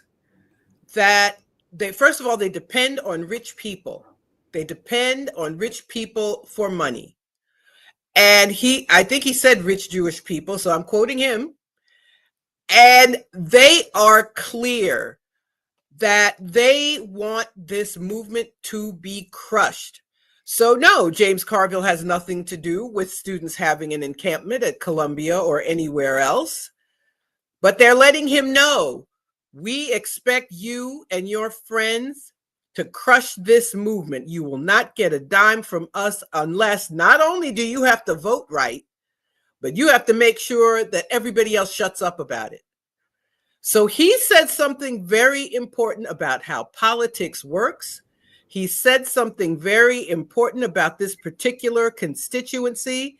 They will brook no opposition. Not only no opposition, but you better help them oppose. So you may say, so Carville's saying, what do we have to do with some kids protesting? And they're saying, figure it out. Stop it. We want you to be clear. The Democratic Party is with Israel, and you better do what you need to do to end this, or we're out. Yes. So his words were that, this crazy rant was in fact important. No, I agree with you. It's just funny to me. Like James Carville has a tendency to say the quiet part out loud. And he's like, yes, man, we need money from this Jewish lobby, and these Colombian students are making it hard for us. And it's like, what the fuck do we have to do with Colombia? Well, I think the issue is that many students tend to vote Democrat. At least they used to. And well, it's not just the students. Excuse me. It's not just the students. It's the school itself. It's for example, there's a mayor's race in New York City. The Democratic primary is in a couple of weeks, and Israel is an issue in a Democratic primary for mayor. Now, yes. I want to know what the mayor is going to do about how the transit runs. I want to know if the garbage is going to be picked up. I want to know if the things I want to support are going to be supported. I want to know what the mayor's going to do for housing. I want to know all kinds of things. But Israel is an issue. The candidate who's surging ahead, Zoran Mamdani, it looks like he could win the Democratic primary, and everyone's asking him, does Israel have a right to exist? What does that have to do with running New York City? But it has everything. James Carville told us it has everything to do with New York City. Not only can Mamdani not raise money, but they may stay out. They may give their money to somebody else. So it was actually, I can't stand James Carville, but I was very happy that he said what he said. He told us how this really works. That is amazing, though. Like, when you think that is amazing, like, because to me, it's like, okay, you've defined the problem in your mind of what you think a problem is. Okay, fair enough. How do you deal with the problem? How do you mitigate that issue? Like, it's the thing about big money politics too, right? It's like, okay, if they're outraising you, then why don't you try to get rid of the money so you can even and level the playing field? I feel the same way about AIPAC. You have all of these like groups that are effectively ideologically attached to Israel, even more so than the US. That's their issue, that nothing else matters. That's their issue. And so it's like, okay, well, that's acting like a foreign agent. And if indeed they're a foreign agent, you should treat them like a foreign agent, especially if you're losing elections because of your support for a maniac government. And that maniac government, the thing that you were effectively using to win elections beforehand, is no longer giving you money. Get rid of them as a political entity in your country. It's just that. Like they use the foreign agent thing against Russia. They use the foreign agent against China. And yet Israel dumps in, or let's say groups affiliated with Israel dumps, what, $100 million into our elections, get rid of two political figures because of the money that they dump in. And they're like, we don't see an issue here. We don't see an issue. That's astonishing. And yet that's the way it's operating. AIPAC itself, yes, should be registered as a foreign agent because it's doing the business of the nation of Israel. It is. As far as the money that AIPAC and individuals give, people can direct their money any way they want. We need publicly financed campaigns. That's the first thing. So that no lobby can have this control over our lives. So we have big pharma deciding who is in Congress and isn't. We have the banks deciding who is in Congress and who isn't. I mean, there's a plethora of lobbies who decide not only who's going to win, who gets to run at all. Yep. So, this notion when people talk about democracy, I'm like, what democracy? You don't have any democracy. People with money are deciding who you get to vote for at all. No, go ahead. I'm sorry. I didn't mean to interrupt. I'm sorry. Well, this puts me in mind of Klitschko. So in Ukraine, Klitschko recently was complaining, the former boxer, he was complaining, he was like, it seems like Zelensky is usurping democracy. And if you listen to that statement is astonishing.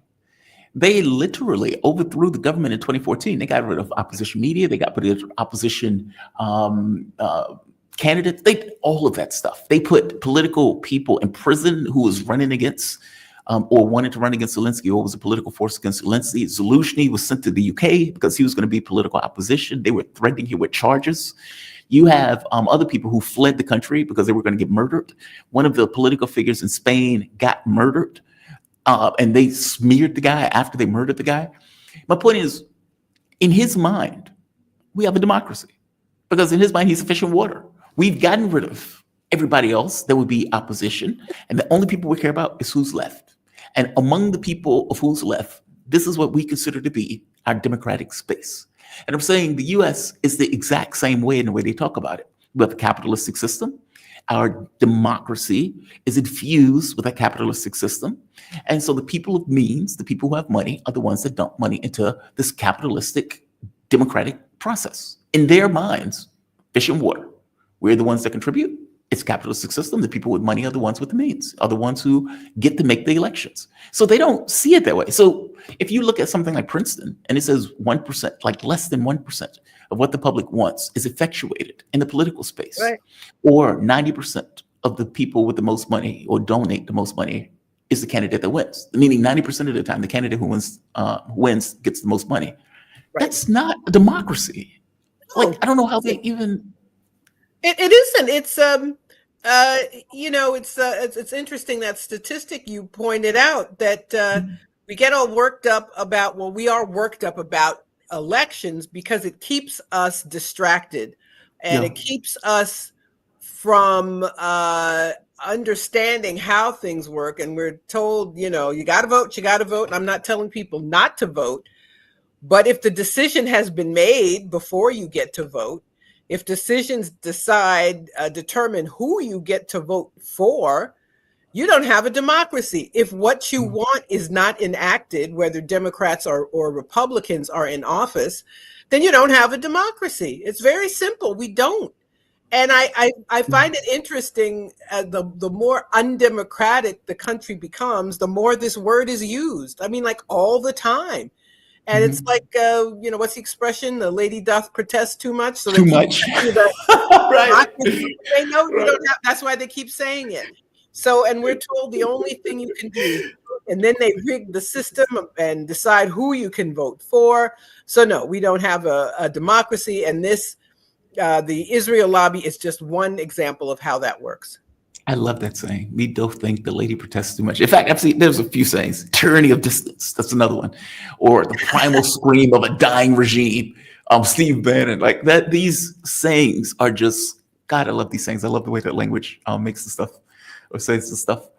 Let's get to the throwdown. Elon Musk and Donald Trump. So Donald Trump is sitting in the Oval Office. First, Elon Musk comes out, attacks the big, beautiful bill. And it's like, man, I did like $100 billion in savings by firing all of these poor people who worked at Social Security and Medicare and all of these government organizations. And they're going to put $20 trillion on the debt. This big, beautiful bill sucks. Trump comes out. It's unfortunate that Elon Musk is saying that. He's just mad that, took his tax credits away and blah, blah, blah. Trump even points out, which I think Trump is lying. If you ask me, habitual liars lie. It's just kind of, it kind of writes itself. He says, I'm very disappointed with Elon. I helped him a lot. He knew the inner workings of the bill better than anybody sitting here. He has no problem with it or had no problem with it. All of a sudden, he has a problem. And he only developed the problem when he found out we're going to cut the EV mandate. Elon Musk says, false. This bill was never shown to me, even once. It was passed in the dead of night so fast, almost no one in Congress could read it. By the way, that's true. It's true. That is how bills are passed. Yeah.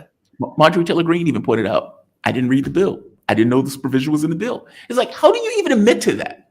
It's like, how do you admit that I am signing a law or signing something that is most likely to go into law, and I have no idea what is in the law? That's another example of the non-democracy that we have, that the system, that things are rushed through by staff who are talking to lobbyists and other people. So she was referring to Marjorie Taylor Greene. I think she was referring to AI. And Yes. This bill prevents states from regulating AI. So the tech people talk to the staff, talk to the members, get it put in the bill. The members, they're being pressured to just go along. Not that they have to be pressured too much because they know how the system works. And then this becomes a news story that all of a sudden, I didn't know this was in the bill. And maybe she really didn't know, but is she really going to oppose the oligarchy, the tech oligarchy? Are they going to allow it? No. So there's a little performance going on. And she claims, I didn't know. And other people will say they didn't know. When the issue is how our system runs. It could be the Israel lobby. It could be big tech. It could be any number of interest groups who decide what we do and don't get. We live under billionaire rule. Yeah. I mean, we live under billionaire rule. We don't have much of a say in how things work. Yeah, it's astonishing. It's this theory of government. And this stuff, it doesn't work in practice. It just doesn't. I know. Here is another one. I like some of these tweets are just fascinating. All of this was take place in real time. Tesla gets decimated, by the way. the Tesla stock was just ticking down and down and down. Apparently, Elon Musk lost like $20 billion in revenue from just this fight alone. So Well, here's another. is it from the fight, or is it from the fact that the EVF the rules tax are credit. being taken out? The tax credit is being taken out. I think it's a little bit of both, because it okay. seems like it got worse as the fight progressed, because as they were throwing barbs. And then Trump was like, when Trump said this, Musk was like, okay, then fair enough. Maybe I will stop ferrying your astronauts back and forth. Trump came out, he said the easiest way to save money in the budget, billions and billions of dollars, is to terminate Elon Musk's governmental subsidies and contracts. I was always surprised that Biden didn't do it. Elon was wearing thin. I asked him to leave. I took away his EV mandate that forced everyone to buy electric cars that nobody else wanted, that he knew for months that I was going to do, and he just went crazy. He just lost it. He just flipped out. Musk, time to drop the really big bomb. Real Donald Trump is in the Epstein files. That's the real reason why they have not made it public. Have a nice day, Donald Trump. So you have effectively come out and said two things. One, I'm going to stop the Dragon capsule, so your astronauts are going to be stuck at the space station. There's that. Bannon is like, you should investigate Elon Musk for being a drug addict, and you should evict him from the country. Alien. Well, now Steve Bannon, Steve Bannon fell out of favor with Trump in the first administration. I think it was over the Mercer family who helped Trump get elected. He fell out with, that's my recollection of it. So now he and Trump are like that for this week. And it's all very interesting. I wish I frankly knew more, because I'm sure there's more behind this than what we can see. These tariffs are Musk has pointed out, and he is correct, that tariffs are going to destroy the economy. He's absolutely correct. It's self-interest on his part, but that's absolutely true. Everything costs more. People who voted for Trump, the soybean farmers have lost the market. China just said, okay, we'll go to Brazil and get our soybeans. We don't need beef from the US. We can get beef from Australia. So there are entire industries that have been severely impacted by these tariffs. We're all paying more. We're paying more for everything. So this effort to stop China, to hurt China, it's ridiculous. It cannot be done. It can't be done. I was listening to the tail end of your conversation with Carl. It's too late. It's too late. It can't happen now. That China and the U.S. are integrated, and rather than accept that fact, they, this very childish white American supremacy is what takes hold, and we have this madness that isn't helping anybody. Nobody in the U.S. It's like the market's up, it's down. We're going to have 50% tariffs. Actually, no, we're going to pause for 90 days. Actually, yes, we are going to have. It's insane, but I caution people not to focus too much on personality. I mean, that's easy to fall back on when the personality is somebody like Trump. It's hard to, ignore him. But I think the fits and starts are an indication that we've been talking about can't figure out how to hurt China. And the issue is you can't. But they are not. The idea that the U.S. has to have hegemony, the U.S. has to have primacy, that's their term that they love, all over the world, is something they cannot give up. And because they can't give that up, we have lots of people in this country being hurt. I read recently about some businesses that just said, well, in order to avoid the tariffs, we'll just go to China. I mean, talk about backfiring. But ontological shock. It's going to be an ontological shock when this collapses, and it will collapse. There's no way. There are so many contradictions that are built into the way this works and operates. I don't know how it keeps going. At some point, it's one thing when we were going up against the Soviet Union and there was a rivalry, and the U.S. it's almost like, because you're in a war, you have to do things better. You're in competition. Soviet Union collapses. Okay, we no longer have to do that. And so, no, we don't need a welfare program. We don't need healthcare in this country. That's right. We can totally have private interests control everything, even rare earths where we have to get it from another country to use for our military that is now being used against. Like, this stuff is lunatic stuff. This stuff is like a religion. It's not rational actors. It's a capitalistic religion that they seem to not see the canaries in the coal mine, losing to Russia, losing to Yemen. And yes, I'm calling it a loss. The U.S. couldn't impose this will on Yemen. I mean, they call them band of rebels. So, it is kind of a religion. They can't see the world any other way without them being in charge. And that leads to this irrationality. That leads to these decisions that can only harm them and others and the rest of us. So we're seeing I suppose it was, and I'm glad you pointed out what happened after the fall of the Soviet Union. The little bit of safety net began to be chipped away. Yep. Having that opposing force was something that the people of this country needed.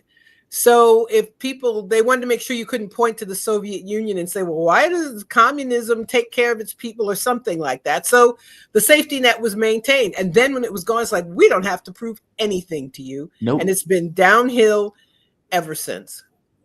And they haven't reorganized with China. Meaning it wasn't like they changed and said, okay, we need to go back to something to show that, hey, we do have better workers. We do have more freedoms. We do have this stuff. Europe is starting to look like the Soviet Union. I mean, we don't want Russians to come into the country. We don't want people with certain political ideas to come into the country. The U.S. or even the censorship stuff, it is getting very draconian in the way that it's fun. I'm glad you mentioned that about Europe. Look at what they're doing with Israel. They do, especially Germany, which learned nothing about its fascist past. All they learned was to be afraid of Jewish people. Always on the wrong side of history. Yep. And all they can do is say yes to Israel. And so they're ardent supporters. So now they say you can't speak Arabic at a demonstration in Germany. You can't become a citizen of Germany unless you're supportive of Israel. Other countries too, in the UK, they're using their terrorism laws to censor. So they have this vague law about supporting other groups. So journalists like Richard Medhurst, they've been shut down. So they arrest him and claim, well, we're going to bring this to court. And they keep putting it off. They've criminalized journalism. And that's in the UK. So we see these things throughout the West, this schizophrenic behavior because capitalism is in decline. And they cannot think of another way. So we have these maniacs, Macron and Starmer. We have to fight Russia. No, why? No, you don't. Leave it alone. Trump humiliated them in the office. Like even mayors. It was like, D-Day wasn't a good day for you. Basically saying, you got eaten alive once before by the Russians. Why are you continuously doing this? Last thing before I let you go. I hate it when Trump says something that actually makes sense. It makes sense and it's funny. Yeah, absolutely. It does. It does. And today is June 6th. It's D-Day. And I always want to say this about D-Day. 1944, the Soviets had been fighting the Germans for 3 years at that point. The U.S. came in at the end when it was clear the Soviets had done most of the heavy lifting in defeating Germany. I always point that out. As I pointed out to my audience earlier before you came on, 80% of the Germans, the Nazis that were killed on the Eastern Front. That's right. 80%. Just astonishing. Margaret Kimberley, she is senior columnist and editor for Black Agenda Report. That is a fantastic outlet. Definitely check it out. She is also author of Presidential, Black America. You have another book? I was supposed to keep my book handy so people can. There we are. Presidential. Black America and the Presidents. There is that. Definitely check her out. Check that book out. You can also find them on Freedom Ride blog. You can follow on Twitter at Freedom Ride blog. Yes. Margaret, thank you for this. Thank you so much. All right. Be safe. Good to see you. Bye-bye. Bye-bye.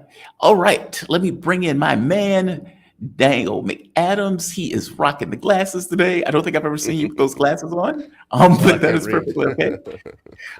Executive Director of the Ron Paul Institute for Peace and Prosperity. Daniel, how you doing today, man? You doing okay? Good morning, Jamal. How are you? I'm doing okay. I am glad that you can join me. I appreciate that you could join me. Good to I see have Margaret been, on your show, by the way. I like Margaret a lot. I've followed her for years. yeah, she is awesome. She is Yeah, cool she's people. great. She used to come on our show all the time. So no, she's cool people. She was nice enough to join me to have this kind of conversation about Musk and Trump punching each other in the face. I have been watching Russia open a can of whip ass over the course of this week. It seems that the notion of appeasement is off the table.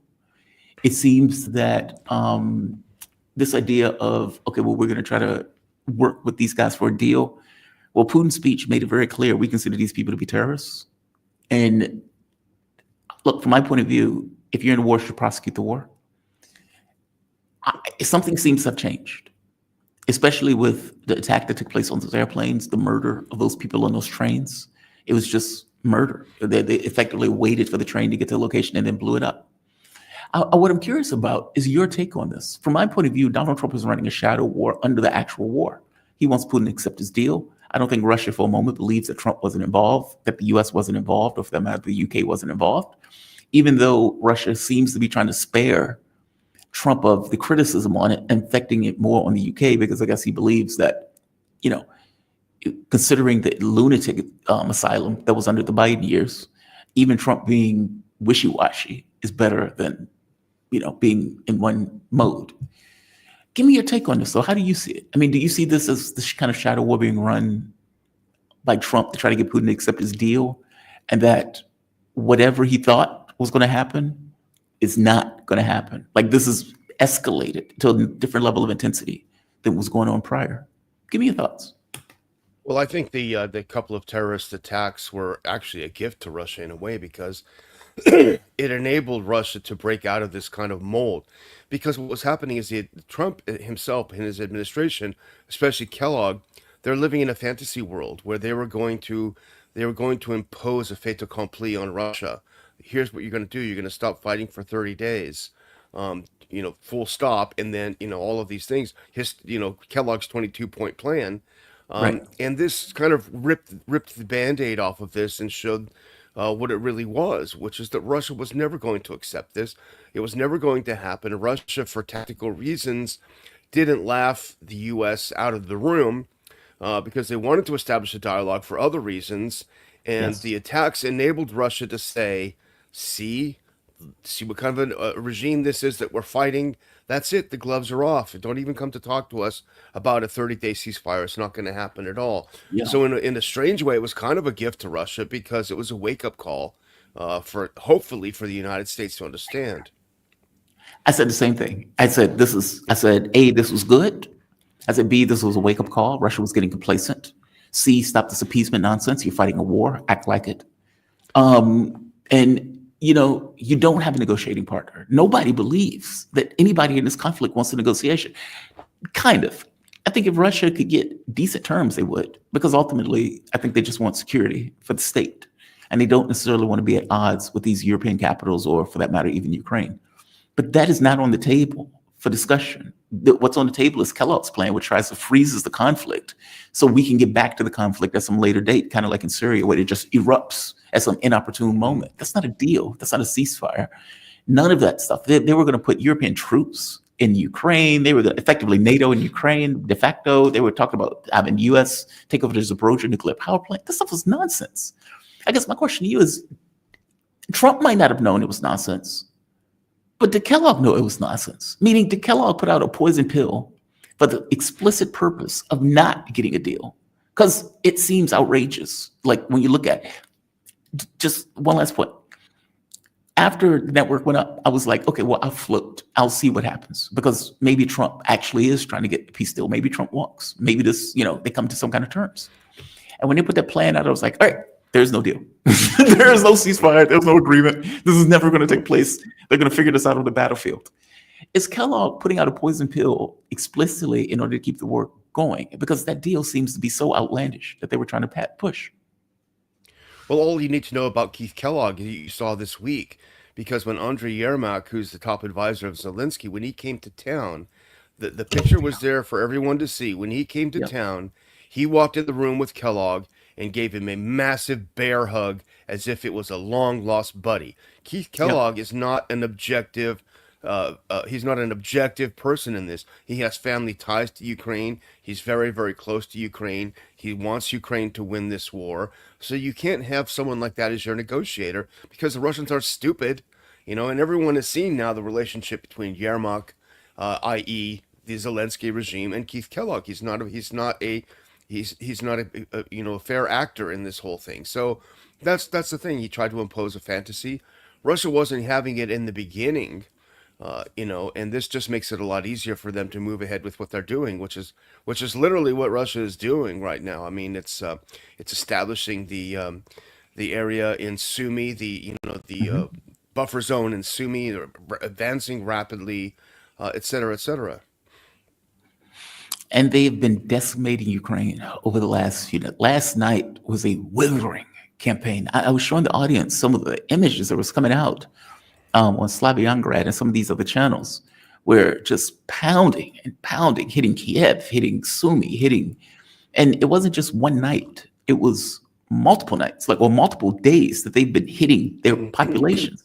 I mean, for example, here is scenes after the missile strike hit a building in the ground. All right, so here's one of the strikes. This one is new from DD Geopolitics. They do God's work. This is Sarah Bill's organization. Yeah, she's great, Sarah.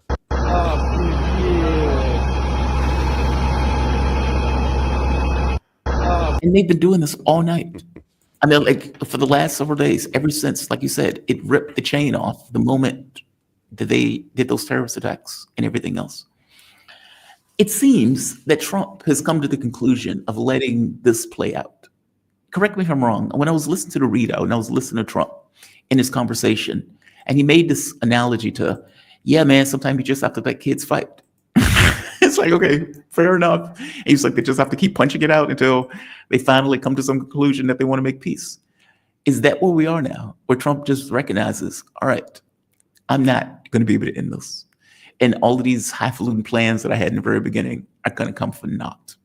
And they just have to fight it out until Ukraine gets to the brink of destruction where they may be willing to come to the table. Or do you think he's going to, the better question is, do you think he's going to walk?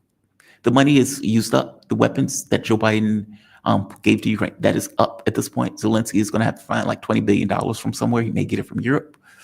But do you think that the U.S. is going to pass another budget to give Zelensky more money? I'm super curious about whether he walks and what it means when he walks. Well, a couple of things. First of all, I mean, one of the problems with the religion called American exceptionalism is that people who espouse it are convinced themselves and are completely convinced that the rest of the world is stupid, and that only these exceptional Americans can come in and sort it out, can get the kids to stop fighting on the playground, whatever, what have you. Everyone else is stupid but us. And that's a problem because it doesn't work. The real world doesn't work in this manner. And so the idea that only the United States can stop this war is false, because the U.S. doesn't understand what started the war. They don't understand the antecedents. They don't understand 2014. They don't understand the plight of Russian speakers in eastern Ukraine. And they don't care, and they are not interested in understanding. They're not interested in learning anything about this. For them, it's just, we're the Americans, we're going to come in and we're going to put a stop to it. Well, the United States is a party to the war. They have been in the war for 10 years on the side of Ukraine. That is what they're doing. And you can't be both a referee and a boxer at the same time. It doesn't work. God bless you for saying that. Because people seem to be confused.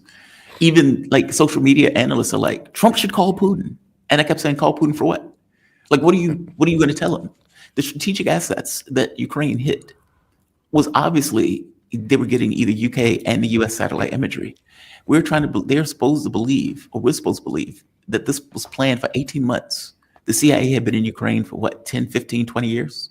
And nobody knew? It's like, you guys are like just ignoring any level of intelligence, like we're just meat with no brains. But that's what they're selling. And you get many social media running with that as if that's the way to go. Is Trump going to continue to give them money? Meaning, is he going to have to push through a bill through Congress to give them more money to proceed with the war? Or do you think he walks? Because this fence sitting is getting tiring. Well, he is expending an enormous amount of political capital on this so-called big, beautiful bill. which is a terrible bill. It ramps up military spending and cuts Medicare and Social Security spending. Regardless of what you think about those things, I think we probably would agree that if you had to spend on one of the two of those, it wouldn't be on more welfare for the rich, which is what military spending is. He is expending an enormous amount of political capital. And particularly, by the way, this last 24 hours where some strange things have happened, it's ripped open that wound. Maybe someone's been in a coma and they don't know. But I mean, after having expended that capital, which I don't know that he'll get it. He may not get it in the Senate. They're going to rewrite it in the Senate, I think, for sure. But nevertheless, after this, he's going to come back to Congress and say, okay, we need another 30 billion. Now, Congress would love to do it because they love nothing more than funding wars. Because funding wars is funding the military-industrial complex, and those are the people who make campaign donations. Those are the people who fund the think tanks. That keeps Washington going. Nevertheless, I think the outcry in Trump's base, the growing outcry in Trump's base, would be so deafening that it would be, I think, absolutely damaging. I don't know how they could ramp it up to get the Americans amped up about spending another $30-40 billion on Ukraine. I don't know how they could do it. Especially after spending, 2 years screaming about Joe Biden and his war. Joe Biden is spending all of this money on this war. I can't believe Joe Biden is spending money on this war. And then he turns around and does the exact same thing. That seems to be politically damaging. But see, that's the Lend-Lease, I'm putting in quotes since it's D-Day, the Lend-Lease thing with the mineral deal, that apparently they're like pages that nobody has seen, even members of the RADA when they voted for it, which is astonishing when you really think about that. That seems to be his gateway to do it. Effectively, instead of giving you money and giving you weapons, we'll sell it. And we'll sell it with this agreement that in 30 years, 40 years, 50 years, who the hell knows how many years, if indeed a profit is made, that you'll pay us back through that mechanism. Okay, this is a boondoggle, right? The entire point of this is just finding a gimmick to give them money and weapons without having your hands on it as if you gave it to them. Basically, it's like, hey, MAGA, the issue was that we were giving them this stuff, but now we're not giving them this stuff anymore. They're buying it. That's the way I read it. Is that the way you read it also? Yeah. Meaning, if that's true, he's not getting out of the war under that model. It's like your crackhead friend or something coming by. Hey, man, can you loan me some money? I'll pay you back. Yeah, I'll pay you back. Yeah, it's insane. But that even beyond the money issue, they can always print it out of thin air and all this and that. They hide it through inflation, which of course means that the poor pay the bill, because inflation hurts the poor. It doesn't hurt the rich. You can afford $10, $20, carton of eggs if you're rich. It's not going to bother you. So even if you can get beyond the money, they can't build the weapons fast enough that Ukraine needs. And I was listening to one of the shows I listen to, of course, besides yours, is the Duran and Alexander Mercouris. Alexander Mercouris is fantastic. He's great, yeah, and he made the great point that Raytheon. See, the problem for Ukraine and why all these dramatic video that you've shown is that they're out of Patriot missiles. They have no. Yes. They have no air defense any longer. It's gone. And even Merz in Germany said, we can't give anymore, man. We've given you a quarter of all of our Patriots, and we got to keep some for ourselves because the Russians are coming. Haven't you heard? But anyway, even if Raytheon said they're going to ramp up production and they're going to be able to make 600 of Patriot missiles per year, and if that's the case, that won't even be enough for Ukraine. So forget about the U.S. needs. Forget about our allies wanting to buy some. It would suck up the entire production. It's literally impossible. We don't have the industrial capacity to keep up with Russia right now in this war game. So money even itself is irrelevant. It's not enough, yeah. This is the issue with the capitalistic system, in part. You will totally disagree with me on this, but there are some functions that are specific to government. The ability to defend yourself is one of those things. So no, I'm not getting rare earth from China for my military equipment. That's something that I want to be able to have in-house to be able to produce, especially in a country like America that is just massive. No, I'm not giving up military production. At the very least, those factories are going to be there just in case I need those factories to ramp back up again in case I get into a larger war.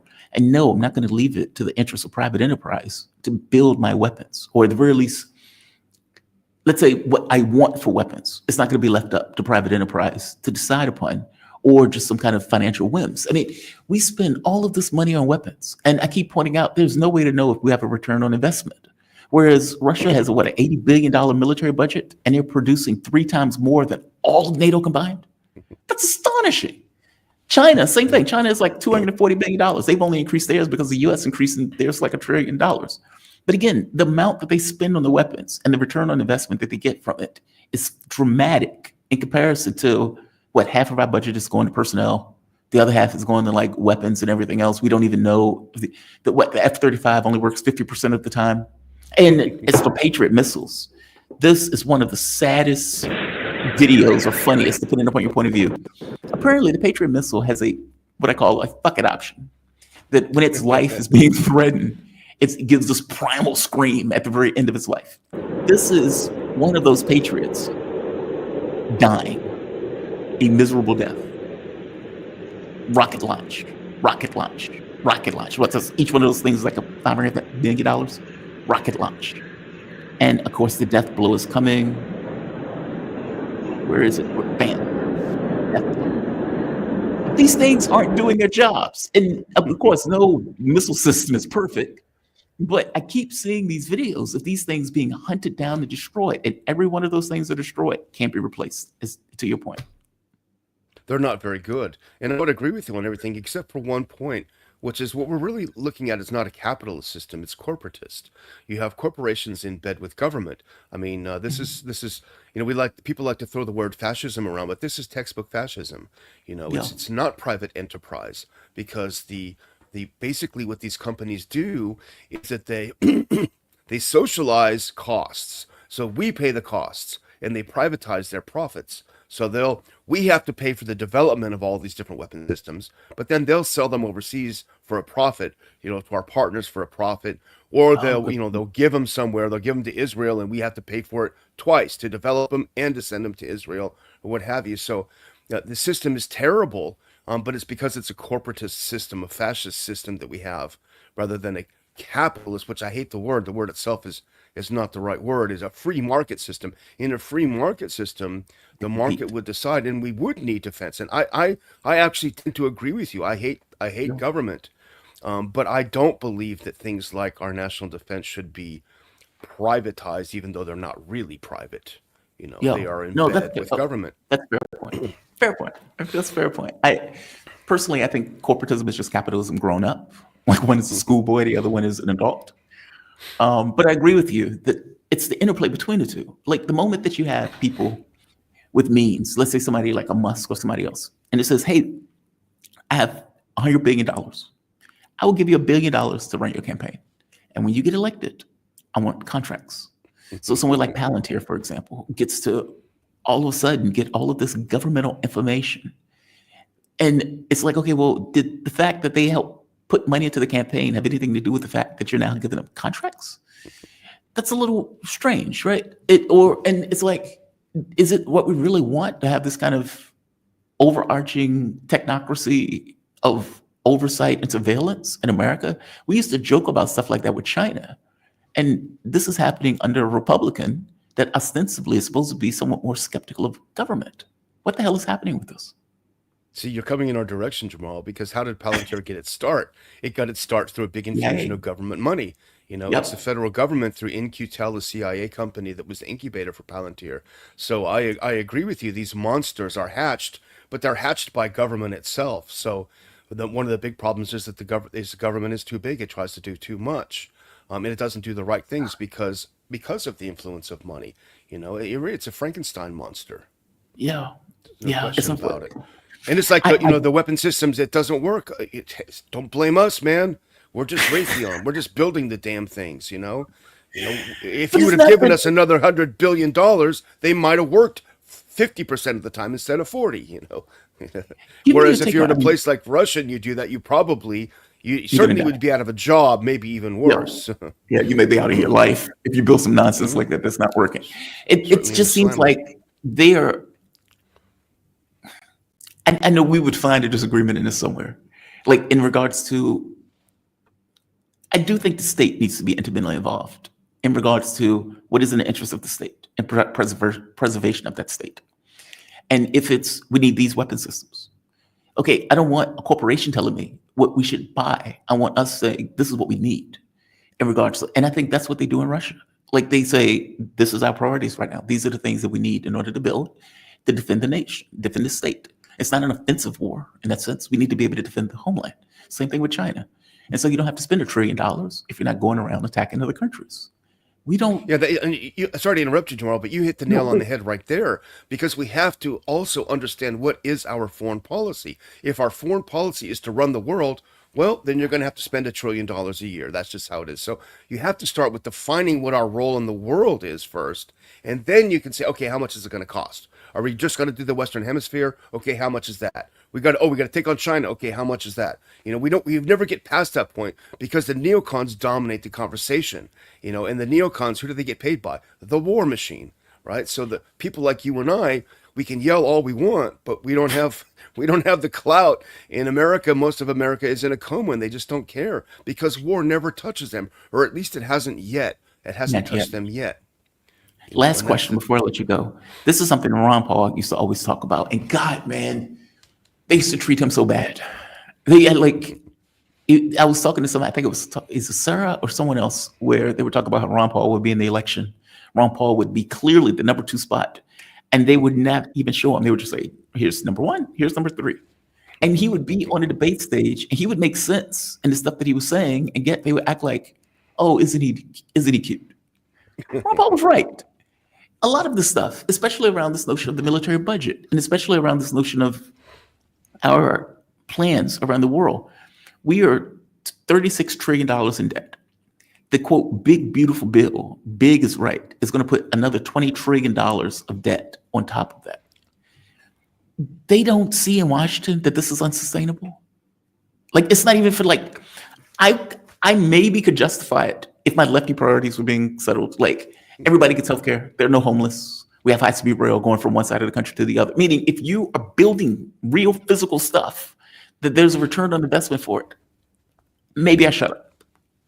But that's not what they're doing. They don't see that. I mean, you've been in Washington, you work with the Institute. What is in their minds when they say, yeah, we're going to put $20 trillion on the debt, no issue? Very little is in their minds, you know. And what, you know, I've seen conservative influencers on social media say, yeah, the bill is going to add a lot of debt, but you know what? It's going to be the biggest crackdown on illegals ever. And so the debt, we can deal with that later because this is what we got to deal with right now, you know. And that's, so they just don't care, you know. They just don't care because they're paid to not care, you know. And the average person, the average Joe, you know, he's going to pay for it through inflation. Is going to pay for it when a financial collapse comes. But, you know, we have a sick society. We really have a sick society, you know? Daniel, that is disturbing. Look, I'm a lefty, right? Like, supposedly, I don't care. Like, I'm okay with investment. Because I think investment, especially if it's done right, can lead to growth. And growth can balance out the fact that you've invested. This is not what they're doing. Like, this is something else. Daniel McAdams, God, man, I really appreciated this conversation today. I needed this conversation today. Daniel McAdams, he's Executive Director of the Ron Paul Institute for Peace and Prosperity. You can learn more about Daniel at the Ron Paul Institute for Peace and Prosperity by going to ronpaulinstitute.org. You also do videos. You guys do videos like I don't know if it's standardized. Is it standardized at this point? I see them every so often. Monday through Friday, live at noon on Rumble, right now at least on Rumble, but the Ron Paul Liberty Report. Fair enough. My man, thank you for this. I really appreciate it. Thanks, Jamal. Take care. Have a good one. All right. Yeah. Left and right coming together, finding common ground. That's a good thing. That's a good thing. It's frustrating. Like, if you tell me, hey, we're going to put $20 trillion on the debt, but we're going to do high-speed rail from point A to point B. It's going to be like a Hyperloop where you get in and you can get to Los Angeles in 30 minutes. We're going to get rid of, there's going to be no homeless. We are going to, meaning we're going to deal with abundance. Everybody's going to have health care. We're going to increase Social Security, Medicaid, Medicare. We're going to give a stipend to kids because we believe the children are our future. Teach them well, let them lead the way, And part of that means they need to have enough money so they're not living in poverty. People can go to college, meaning we are going to do a radical investment in our society, full stop. Everybody is going to have the potential to work, meaning universal work if that's what they indeed want. So if you are some rando that wants a job, God bless you. We're going to try to find you a job, even if that is going around doing government stuff. Like maybe we have a beautification committee, and the beautification committee goes through the country and ensures there are no food deserts. We do hydroponics, like meaning you can win me over if we're doing a radical investment in our country. That is not what they're doing. This is just debt, and it's unsubstantiated debt. So it's not like debt with the notion that it's being backed by something. They're just printing money. Who was it? Dick Cheney was that deficits don't matter. And in the context of deficits don't matter, that's pretty astonishing coming out of a Republican. And yet, that is what they think. I don't care the political castings that these people coat themselves in. Republicans care so much about the deficits. They don't. They just don't. I don't know how anybody can look at the previous histories. In fact, if you look at the data, Democrats actually end up doing less damage to the deficit than Republicans. There's that. Democrats care so much about big government programs. Like what? Joe Biden's big, beautiful bill wasn't a big, beautiful program. He wasn't in for Medicare for all. He said he'd repeal it. He wasn't in for expanding Obamacare. He wasn't in for doing any of that stuff. And so this is language that is completely disconnected from the reality of these political parties that end up just being cults to get power. That's all. It's not even power to do anything for the public. It's just power. We want to get elected because we want to get elected. We're going to give our donors. We're going to give the people who support us. We're going to give them tax cuts. We're going to give money back. We're going to do all that stuff. That's what we're here to do. And we will give whatever language necessary to get us from point A to point B. We don't give a shit about the public. That is their mindset. Until you realize they don't give a shit about you, they don't care about you. Nothing they do indicates that they care about you. The idea that you're going to decimate Social Security, Medicaid, a program that is used by the poorest of this nation or the sickest of this nation, in order to give tax cuts is grotesque. Utterly grotesque. My guest is here though, because otherwise I'm going to go on a rant. I feel it. I feel it building up. Esteban Carrillo. Esteban is an Ecuadorian based journalist, currently writing for the Cradle, previously with title Sir English. And as I often tell Sarah Bills about DD Geopolitics, the Cradle is fantastic. You guys do God's work. And you've become one of those outlets, kind of like DD, but also, where because of your presence on social media, you bring up stories that you may not see otherwise. And in seeing those stories, you can go and look more into the story to get more context for the story, or just read through the article to get the context that you need for the story. You guys are ubiquitous online, and that ubiquity is vital. It helps like nobody's business. So thank you for what you do. Thank you so much for your kind words, Jamal. And good morning. Good morning to everyone here. You doing all right this morning? I'm doing good. Just going through what happened last night. So I am in Malaysia right now. Okay. Wow. One of the people, I had a doctor's appointment today, and she asked me what the guy asked me. He says, "Hey, you support Israel?" Just out the blue. He was like, "You from the U.S.?" I say, "Yeah, I'm from the U.S." He knows that the U.S. pays 80% of Israel's genocide, and he was like, "So what do you think about that? What side are you on?" Asking me what side I'm on irks me because I don't think it's a side issue. One side, they're committing a genocide. To me, that's not a side issue. Yeah, that's not like exactly. It's not like, hey, do you support Ukraine or thing? It's not like football teams, Like it's not football Barcelona and Real Madrid or something like. Yeah, it's like who do you back? It's like, dude, a military that has nuclear weapons is murdering women and children, burning kids alive, blowing up hospitals, raping people in jail cells, with the public saying 60%. That's fair game to do that.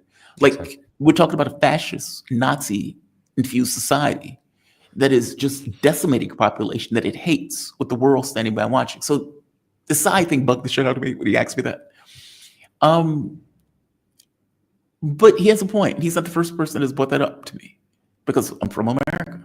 And so, being from America, they're thinking, well, America's one-to-one with Israel. What does this guy think? because the US has picked a side, right? They have made it Yeah. into a football match.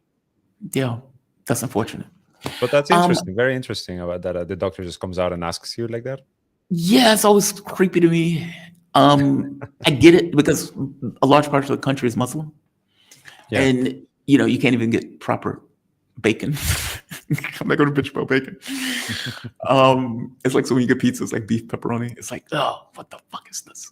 No, but whatever. I'm not going to complain about it. Beautiful country, love the country. I'm going to be here for like 3 months, so obviously I love it. In fact, I think I would even stay longer if I could. But one of the things that has taken place is the bombings in Lebanon. I think Israel has been on a kill spree out the blue. It wasn't like Hezbollah's done anything. It wasn't like, Lebanese military fired a shot in anger. It was just, you people in southern Lebanon need to leave because we are going to go on a killing spree overnight, knowing full well that they are celebrating a holiday tomorrow. Exactly. They're doing this exactly because they're celebrating a holiday tomorrow. It's exactly, Jamal. I mean, not even southern Lebanon. You're talking about southern Beirut. You're talking about the Beirut, suburbs of Beirut, where they dropped over 24 airstrikes. And I'm gonna tell you something. And like this comes obviously from my experience living in Lebanon. I'm married to a Lebanese woman, a very brave Lebanese woman who, helps me see certain things that I would find difficult to understand. And what happened last night is something that every Lebanese person knows, and that is just terror for the sake of terror. And why exactly? Because it's the start of summer, Jamal.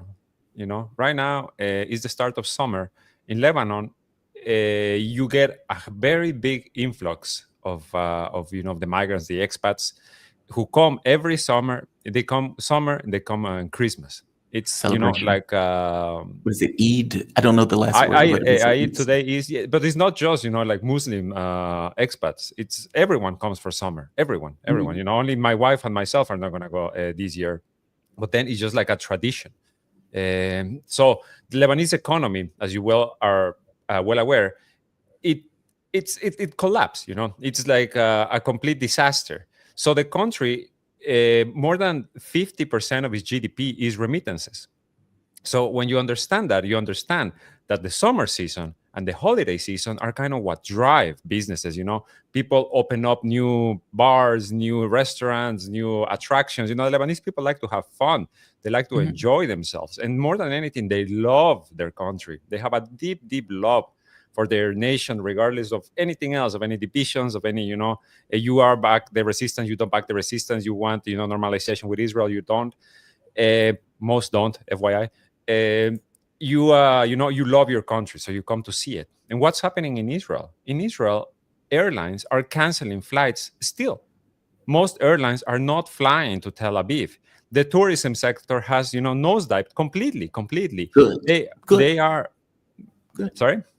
I said good. I'm sorry. Yeah, exactly. The displays in the north, I actually haven't seen those figures, but I wouldn't be surprised if the displays are still, displays. They haven't completely returned to the north. I know that yesterday when they launched the attacks, the Home Front Command gave them, orders to the people who live near the Lebanese border to just, be careful, I guess, for any retaliation. That never came, and it's not going to come. So why do they do this? Because they see that in Lebanon. Remember these images, Yamar, last year, when the flights in Beirut were landing and taking off as bombs were dropping. You could see the missiles or the plumes of smoke next to the airport, and you will see the Middle East Airlines, Lebanon's national airline, taking off. The bravest pilots on earth, literally flying in and out in the middle of a bombardment campaign by a genocidal nation that does not care about civilian casualties. So that is truly the reason why. I mean, there's other considerations. There's like this threat that they must disarm Hezbollah or we will continue to bomb. That's what the defense minister said today, trying to,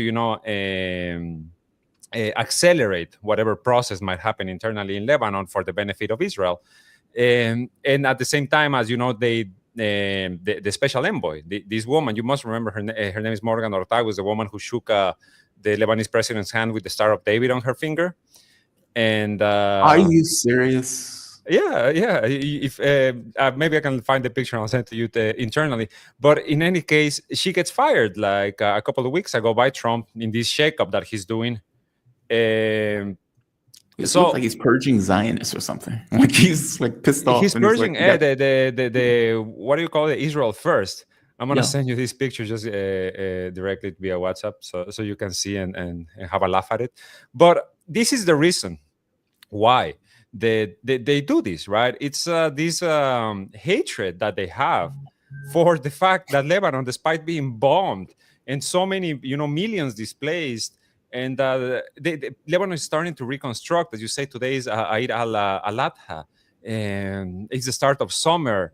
There's an influx of tourism, and in Israel is the exact opposite, and they cannot live with that, Jamal. And that is the reason, and somebody else might come and they might tell you something else, and they, that's it. It really is as simple as that. There is It's a deep hatred of the Lebanese Yeah. people.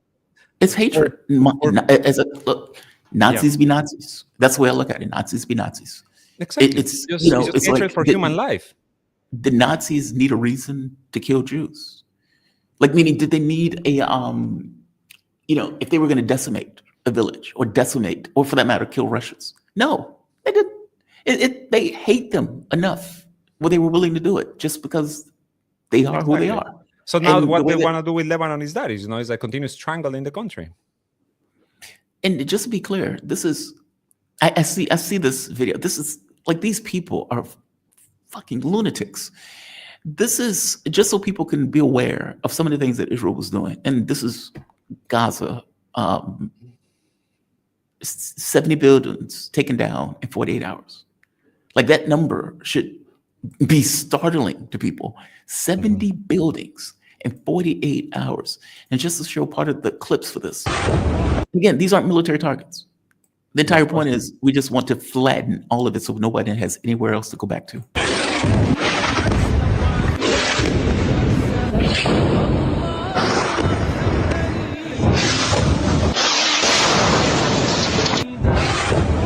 Imagine being born into that.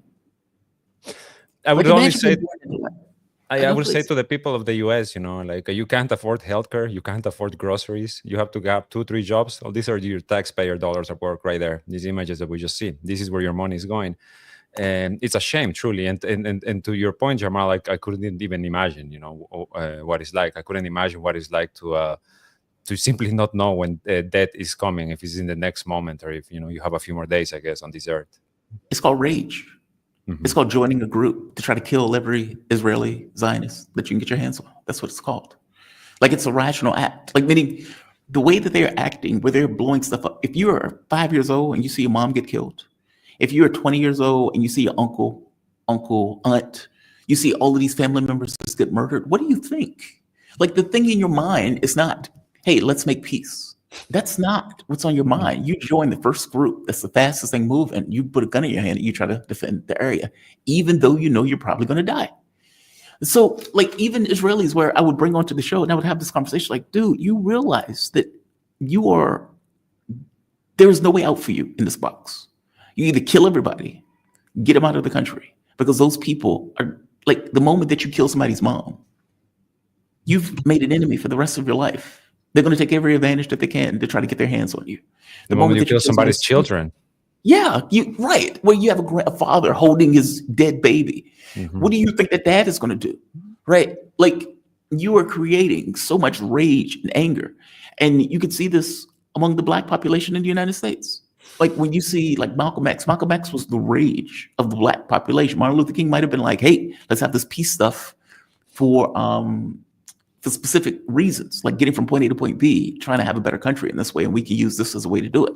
Malcolm X was the rage. He was the honest component of, this is fucking outrageous, and there should be a response to it being fucking outrageous.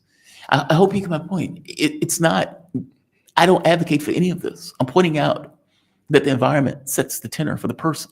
Of course. And if you're growing up into this environment, Jesus Christ. I'm sorry. I brought you on for something specific. I want to get to the specific thing. I'm sorry. I'm running my mouth. Yeah. I'm annoyed. No, it's okay. It's okay, Jamal. Actually, the only thing I would add is it's what happened on October 7, 2023. Most of these people, the fighters, the Hamas fighters, this was the first time they left Gaza in their lives. Yeah. So Yeah. why is that? Maybe you should ask yourself that question. I tell to the listeners, why is it this the first time and this the method that they could ever leave Gaza, and who imposed those that reality on them for decades? Yeah, for decades. We're talking about like 70 years. And they act like October 7th just happened out the blue. It didn't just happen out the blue. I want to show something for Netanyahu. This is a hell of an admission. And I suspect that this admission is because he had to admit it, right? It was outed by one of his political opponents. So he had to just kind of come clean. It's like, okay. And the way he does this admission is fantastic. It's like, what's the big deal? Yeah, I was supporting ISIS in Gaza. What's the problem with that? So what? What's the big deal? Now, this is in Hebrew, so I'm not going to play it. Well, I'll play it, but I'll read what it says. Basically, he points out, he says, so we operated some anti-Hamas clans in Gaza. What's wrong with that? It's all good. Effectively, well, they were fighting Hamas, so what's the problem? Now, food gangs, that they tried to say that Hamas is stealing the food. Israel was paying for those gangs to do that. It wasn't Hamas. Mm-hmm. You remember at the beginning of this whole thing, the first few days of the genocide, when Netanyahu, anytime there would be a camera pointed at him, he would say Hamas is ISIS, and nonstop, right? Now, this with what he admitted is we are funding ISIS in Gaza because these are ISIS-linked gangs. This is the guy, the head of this gang his name is Yasser Abu Sharaf. He operates under Netanyahu's direct orders. This is according to Haaretz. Netanyahu authorized the arming of this gang with ties to ISIS. Also, according to Haaretz, they're using Kalashnikov rifles, giving them, body armor. They work in an area of Rafah that is they operate out of an area of Rafah that is under the control of the Israeli army. They are, what does Netanyahu say they're doing? Oh, they're creating opposition to Hamas. That's his official line. How are they creating opposition to Hamas? By stealing humanitarian aid, by stealing the lethal shipments of aid that enter Gaza. They set up these ambushes, and with protection from the Israeli Air Force, with the drones attacks and etc. They managed, to just take the aid and then resell it in the black market for their own gain, not just their gain, for the gain of the Israeli army, for the Israeli army commanders who are part of this scheme. So that's what they mean. That's the translation here, from Hebrew to English, let's say. When Netanyahu says to create a position for Hamas, he means to perpetuate the famine conditions in Gaza, while the army is, coming up from the north, flattening everything, as those images you just showed make evident. In the south, you have these gangs taking any little aid that enters via the UN system, and then also the GHF that has, keeps suspending operations because the Israeli army keeps massacring aid-seeking Palestinians. And they have their own internal turmoil. The GHF at this point right now is like some evangelical pastor, like a radical Zionist that they put in charge of this. After everyone quit, essentially, even the firm that helped set everything up, the Boston Consulting Group, which was behind actually setting up the entire scheme, they quit a few days ago. And at this point, it's just the Israeli army. It's the Ministry of Defense is the one providing these funds. So you have from the north just devastation, flattening of anything that still stands, and from the south, starvation as a weapon of war, and actual targeted killings of people who are looking to get food, for their families who have been starving for the past 3 months. So this is the policy, and now they're using these gangs, and Netanyahu admits it because. Let's be honest, Jamal. In Syria right now, a former commander of Al-Qaeda and ISIS is named himself president, got Western recognition, and is headed to the UN. He's in the next few days, he's going to be at the UN giving a speech. So if Netanyahu coming out and saying, oh, yeah, I'm supporting these gangs, it's not that, it's like we've gotten past that point. And sadly, I feel like that's really one of the worst legacies of allowing this Holocaust to happen in the way that it has. Is that we are kind of erasing our ability to be shocked and to be enraged. and to be, and not just ours, because obviously we are shocked and we are enraged. My but, rage is intact. Exactly, but everyone else, my rage right? is perfectly intact. Exactly. I shocked. Maybe that's not a bad thing. My rage is intact. I put it that way. And the fact that the rage is intact means I haven't become that cynical. So I accept that part. This is wrong on so many levels. Like, and I'm glad you pointed that out, because it is a scheme. Okay, we're going to pay gangs linked to ISIS to go into false flag situations and steal food from people who are starving. After we get that food stolen, we're now going to sell it on the black market. So we're going to pull resources from people, meaning food that would have been given now has to be bought from people who have nothing in the first place. And we are going to also use propaganda to say Hamas is stealing food. Now, what's wild, John McCain's wife even came out and said, this is nonsense. This is not what's happening. Hamas is not stealing food. Why would they do that? How is it in their best interest to do that? It's not. Israel is doing it. It's in their best interest. And so the scheme is disgusting. And then when people come to the GHF thing, and let's be very clear, that corporation those people didn't leave because the immorality of it. They left because public outrage over it. Like, meaning the moment that you see people coming out to get food and those people get shot at, and people are like, whoa, how are you shooting at starving people? It was that. It wasn't. If this was in the black and there were no videos of it, they would still be operating today. They would have no issue. They would still be moving around, doing everything else. It was the criticism that they got from the public that you were murdering starving people that was the issue. Exactly. And the possibility of having to answer questions down the line, right? Because, there can only be a small amount of people like your Netanyahus, or I would say, your Joe Bidens or your Anthony Blinkens, whom nations would essentially exit the Rome Statute in order not to arrest you, right? That's what happened with Hungary. Hungary did this. They withdrew from the Rome Statute, which is what set up the International Criminal Court, in order to open the doors, and let Netanyahu in to visit with the red carpet and etc. Did you see what's happening this week too with oh my God, what was his name? Matthew Miller, the guy who smirked himself through a genocide, and the woman too, Saint Pierre, the spokeswoman, who put a book, in which she's like talking about neither. I honestly forget, but they're trying to whitewash their own image, and this is is the same approach, right? Like with the GHF officials. They're saying at some point we're going to have to answer questions because our name is on the dotted line. So I don't want to do that, right? Not because I think that the genocide should end, because if I think that, if I thought that, I wouldn't have joined this scheme in the first place. It's simply because I need to save my own ass. And this is also why you have Netanyahu giving this little video saying like, so what? So what if I do this? I hope Matthew Miller gets cancer. I hope there's a toilet flying from the ISS that beams him in his stupid fucking face. He said, because you're perfectly right. They would go to Matthew Miller and say stuff like, hey, but you're murdering all of these people. You don't see an issue with this? And he would smirk his way through. Well, if Hamas would just do this.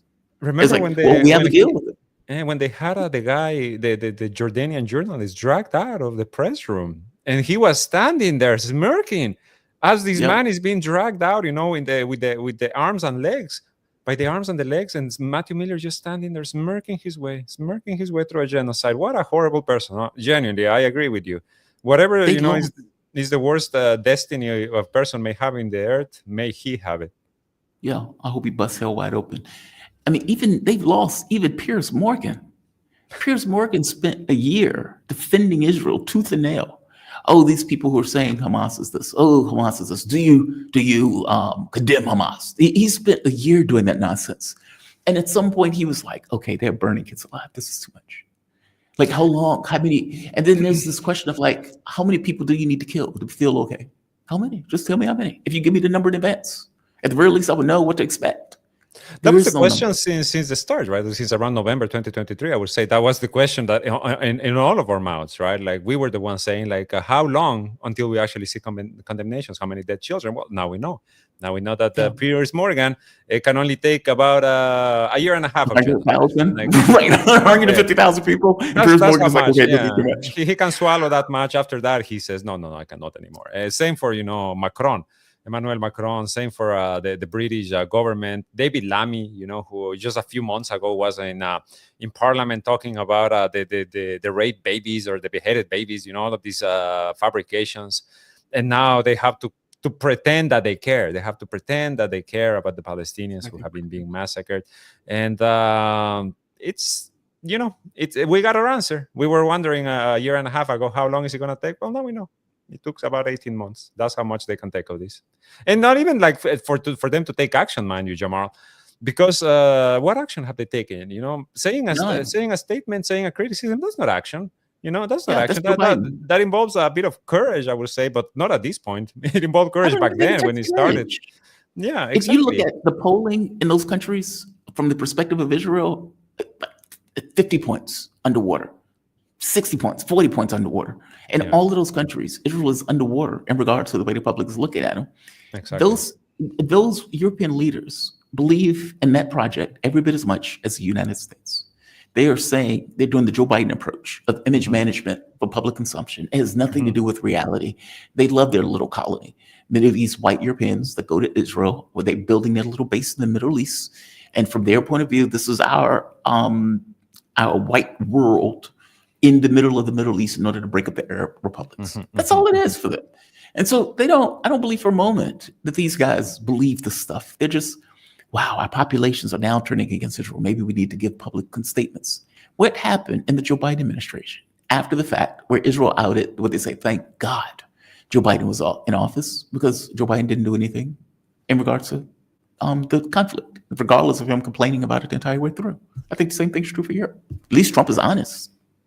There is obviously a level of honesty with Donald Trump, and a horrific honesty, I would say. But remember the AI video of Gaza, what he released. This is not a man who wants peace. This is not a man who wants, the rights of the indigenous people to be respected. This is a man who wants Trump Tower to be built.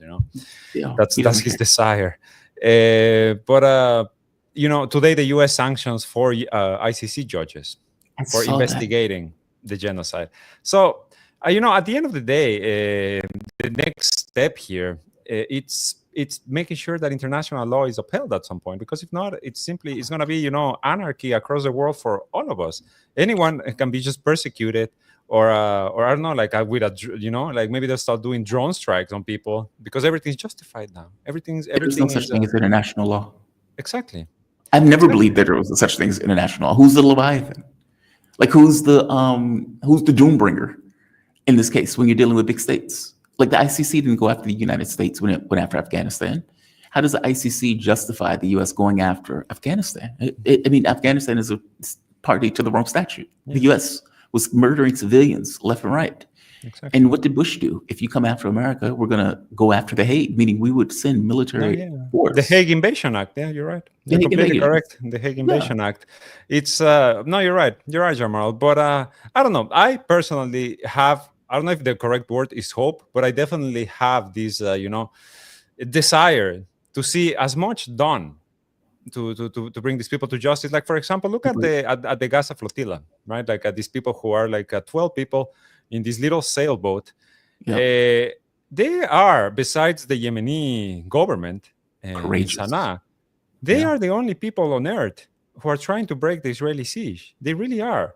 And I think it's even more telling about the situation, the catastrophic situation that we're talking about, that on their way to break the Israeli siege, they have to pick up Sudanese migrants who are drowning in the middle of the Mediterranean Sea. Astonishing. My goodness. Like, how many things are we really not talking about? You know what I mean? Like, how many things are we just glossing over while we, obsess over Elon Musk accusing Donald Trump of being on the Epstein list, which we all knew already. Where's the shock there? But should sue the shit. By the way, Trump should sue the shit out of him if that's not true. Did? Oh, that's so big, right? So like the man who runs Twitter is effectively calling you a pedophile. Okay, how do you sit quiet with that? Meaning, if that is false, sue the shit out of him. If it's true, oh well.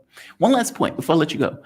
Will there be consequences for that coming out against Netanyahu? From my understanding, there was a video, there was an audio clip that was released with either somebody in Netanyahu's parliament talking about getting the what is it? Hasidic Jews in the military? I may be saying this wrong, so forgive me if I am. The Haredim, the ultra-Orthodox.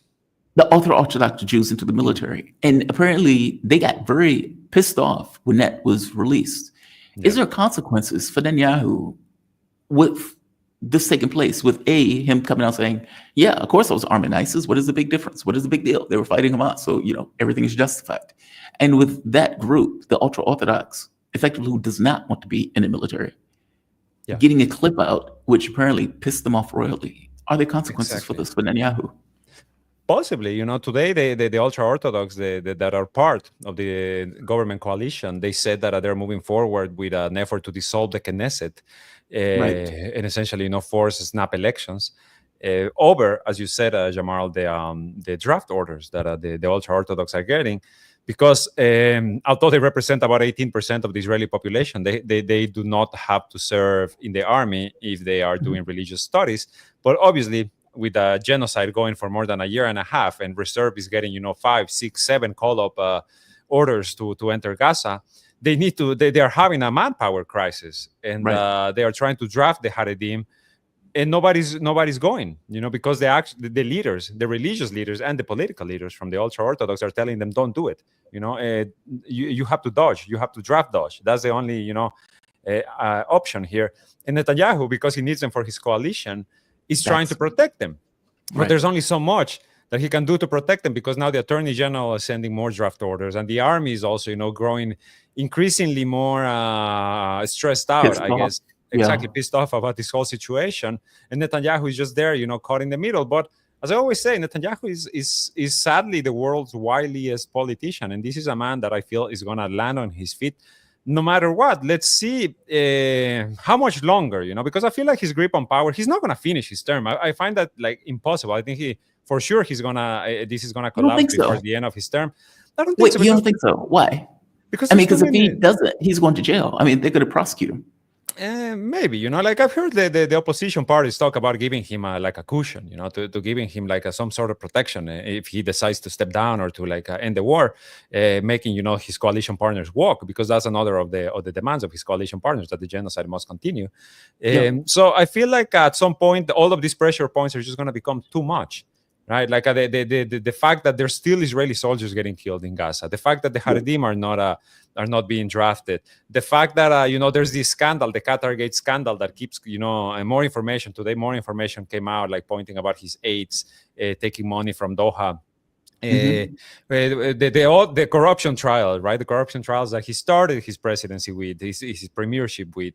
It's like so many things are coming around him, and at the same time, you have the U.S. government kind of getting rid of their Israel first officials, maybe replacing them with an Israel second officials, right? Let's not kid ourselves too much here.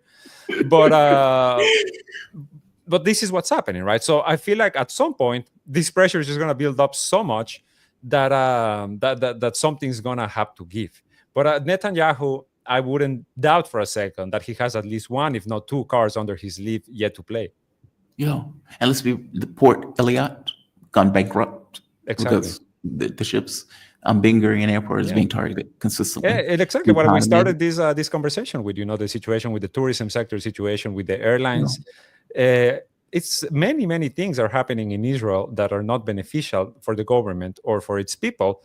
But there's this desire, right, to see it continue. And then, the big question mark here at the end of the day is, and I'll finish with this, the 82% of Jewish Israelis who support the forced displacements of Palestinians from Gaza. So at the same time, you can simply see, enough support for this to continue.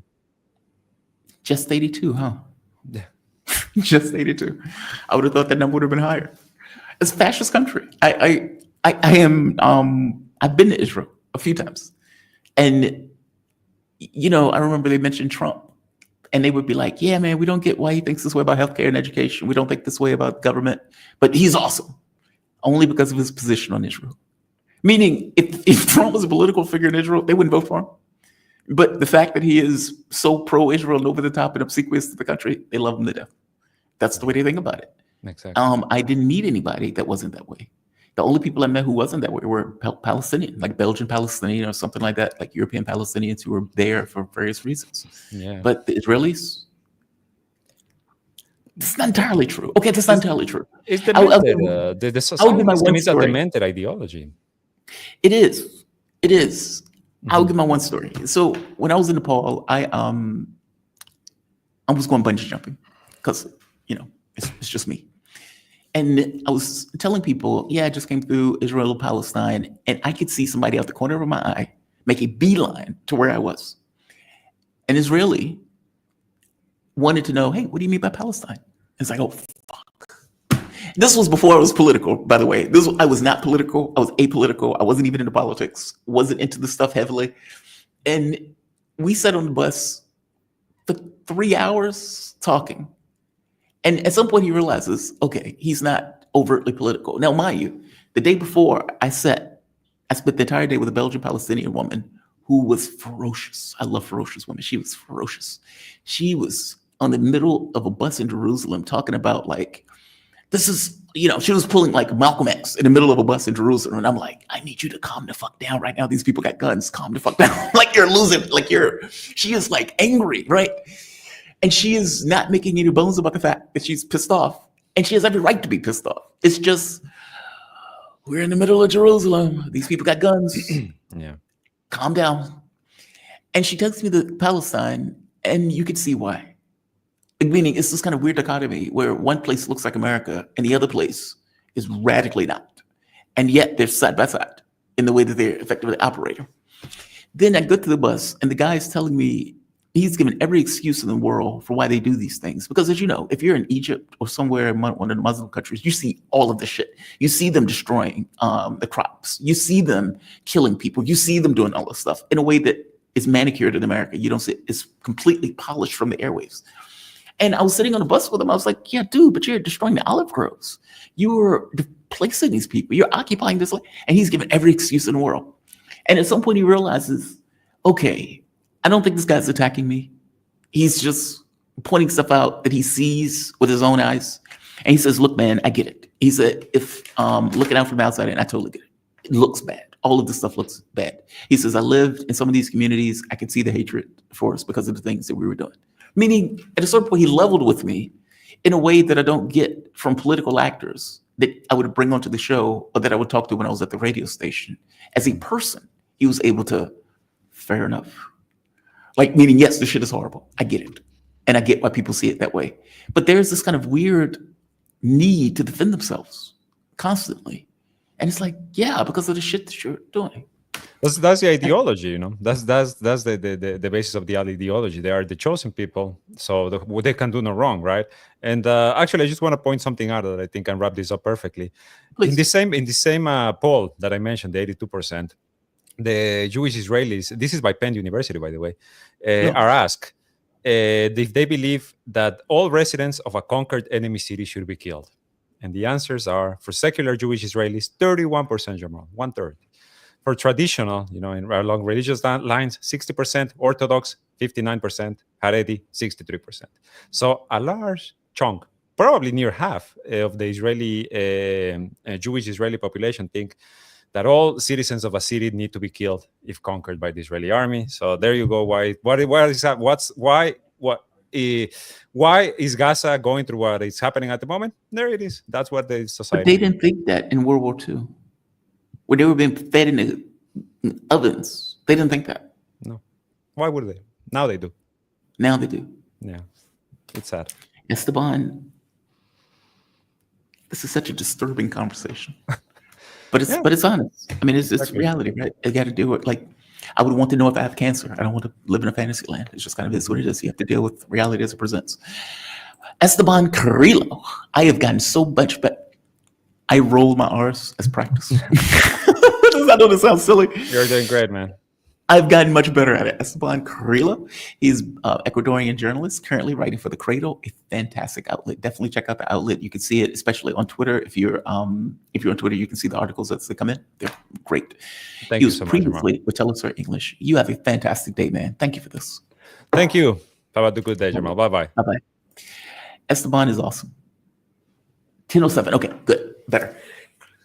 The reason I said better, the last guest that I'm talking to, oh God, that shit can go into 10:30 to 45. And I'm looking at the clock, like, holy shit, it's 10:45. All right, guys, thank you for all of this. We had a damn good thing. I think we hit over 1,000 people today. So, damn good. We didn't even have Carl Ja is good. So I'm not trying to denigrate or belittle any of the guests. I just want to make that very clear. What I mean by horse is that there are some guests that are lightning rods for attention. Like if you brought on Donald Trump to the show, okay, you might get 500,000 people watching your show live. So there are some people who are lightning rods. Mark Sloboda, lightning rod. Brian Berletic, lightning rod. KJ could be a lightning rod, depending on the day and what's going on. So there's certain people that are lightning rods. Without a lightning rod, we hit over 1,000 people today. That is astonishing. Carl Ja is great, and his videos will get high views. I don't know if he's a horse though. Sometimes Lath is a horse, depending on what we're talking about. But I hope you get my point. There's certain people who are lightning rods to attention that brings and draws people to the show.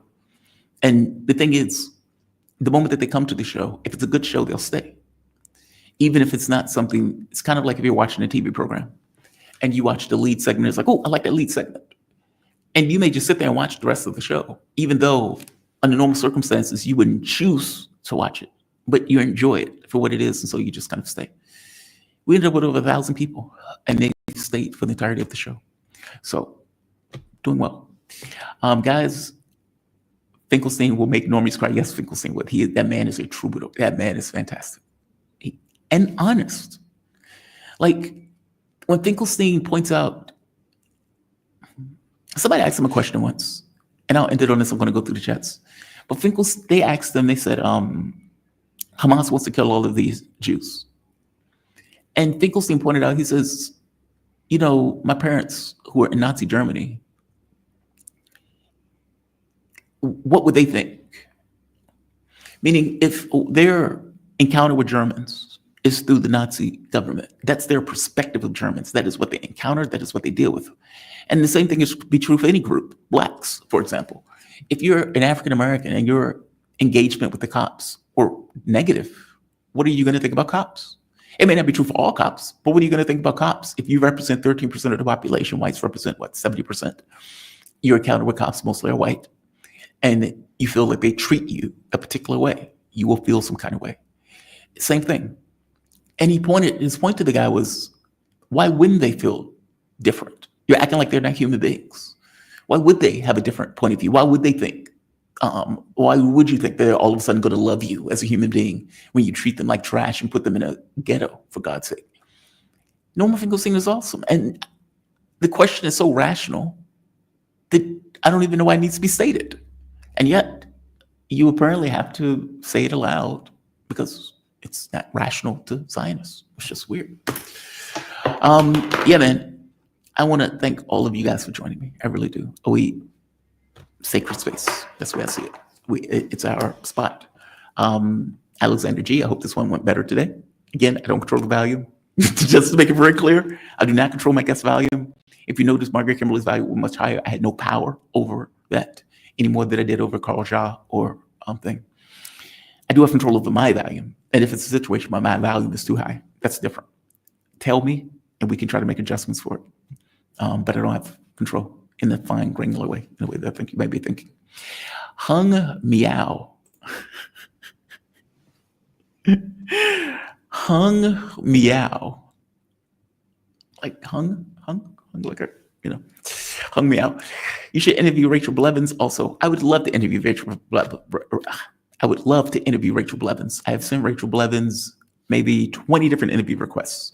Rachel Blevins does not want to be interviewed by me. So I would love to have her on the show. That's her choice. No big deal. But she's fantastic. She does great work. I think she recently hit her 100K. God bless her. She does a good job. She was part of the family at Radio Sputnik. Christopher Newton, Primal Scream is a decent Motley Crue song, probably where Bannon got the expression. That expression is the funniest shit in the world to me. Like if you think about what is the image you get in your head when you hear that primal scream? Like this gut level scream of a dying regime. That is the funniest thing in the world to me. Let's keep going. Alexander G. Having doctors and engineers from the third world to the West is evil. They need to be the people themselves. Those people wouldn't think that. If you're living in a third world country and you go through the education of your country, you move to the US and you become a doctor, and now you're living in a first world country, give or take, and you're making, I don't know, $150,000, $200,000 a year, you wouldn't take that job? That's what you're telling me? You give up that job? You're asking people to do things for higher purposes in a capitalistic system. Would you really give that up? Are you really giving, I'll make 20,000 in a poor country as opposed to the 200,000 in a rich country, with my family, no less, with me in this escapade? Where do I want them to be born? I understand your point that all things being equal, if you're, you need to develop your own country as opposed to having a brain drain in the country. Agreed. But keep in mind, in America, we need more doctors. We need more scientists. Many of the people at the top science list were Chinese. Donald Trump is getting rid of those people and sending those people back to China. So they're going to go back to China. I understand your point from a human, from a larger societal context. I get it. In real world terms, in regards to individuals, that is that's a hard sell, bro. That's a hard sell. Frank Friel, the free market is an honor system. You can't use the honor system with sociopaths that have no honor. Agreed. It's worse than that, Frank Friel, because it's not just an honor system, it's a tempting system. We often gauge our success by how much we make, how much we earn, how much resources we have at our disposal to do X or Y. And it's obvious why we do that. If I'm going to eat, I need resources to eat. If I'm going to have a house, I need resources for the house. If I'm going to have transportation, I need resources. All of these things need resources. So it's rational to say, okay, I need enough resources to actually live a life, for whatever that life is. And the less resources I have at my disposal, the more vulnerable I am, but also the less access I have to things that I may need, or for that matter, want. So we use it as a value system of where we are in a pecking order and where we are in the world, as opposed to just this specific notion of resources being used for things. What do you do to get that resource when you consider the value set? Meaning the moment that you consider, okay, this is what I need, and not just what I need, this is the way I define myself in a larger scheme of other people with this particular resource. What do I do to get it? It's constant tempting. What do I pay my workers? Okay, if I pay this guy $1 less, I can make $1 more. If I give this person less of a tip, I can keep more. If I could get, meaning you're always in a situation of being tempted with one way or another. Is it really any wonder that oligarchs turn around and say, well, I'm not going to invest in the country. I'm investing in the country by buying me another yacht and a house. That's what they think. I did it on my own. I am a rugged individualist, despite the fact that much of the money is probably coming from government in and of itself. The roads they didn't build, the air that's clean, the workers who are educated, didn't do any of that shit. The entire business is built on workers and workers' power. And yet they would say, I did it on my own. It's astonishing. The point I'm making here is there's always a tempting element to the system. That's why greed is endemic and corruption is endemic to the system. If I am an oligarch, I can pay a politician to allow certain laws, tax cuts, and all those things to make my life better. So I'm going to put money into that politician. Is it fair for everybody else? No. Why do I give a fuck? I'm a rugged individualist, and I'm using the money at my disposal to affect something that's in my best interest. It's a system that is built on corruption. I don't even know how you get out of the corruption thing. You can teach your kids it's not right to lie, to cheat, to steal. You can teach them that all you want. All you want. Real world physical matter phenomena, when they're up against it, does it withstand the benefits that you get out of doing those things? Depends on the person, I suppose. But Frank Friel, yeah, agreed. Ice Rizzo, money is being put aside for Ukraine through the defense budget. That's why Trump asked for an increase in military budget to change the optics. Good luck with that. Good luck with that. Is MAGA going to accept that? Because look, even if you say, I'm going to put $1 trillion into the defense budget, okay. At some point, you have to give it to Ukraine. which means you have to appropriate that money to give to Ukraine. There's no difference with you putting it $200 billion in the defense budget or just giving Ukraine $200 billion, if indeed it's still going to go to Ukraine. And you're going to have to answer that. That's you giving the money. I'm not sure if that's true. I think what Trump wants is to contest China. I think he considers China a threat. I think he wants to do the Golden Dome nonsense, meaning it's a cash grab. It's just money to spit away to people in the defense industry and people who may give him money later on. I don't think it's, I'll put it this way. If he is doing that, there's no difference than giving the money through just regular means or giving the money through the defense budget. It is still the same. The Lend-Lease seems to be the vehicle that Donald Trump wants to use to give Ukraine money and weapons. And so he can turn to MAGA and say, well, I'm no longer giving them money and weapons. They are buying money and weapons, which is why Zelensky is going to have to come up with $20 billion in order to buy additional weapons. Weapons, by the way, that may not even exist at this point. So we'll see. I don't know. Pink Rose, I would be part of the resistance if I lived in Gaza. To imagine having to live next to Israel with two-state solution theory after all of this, how do you do that, right?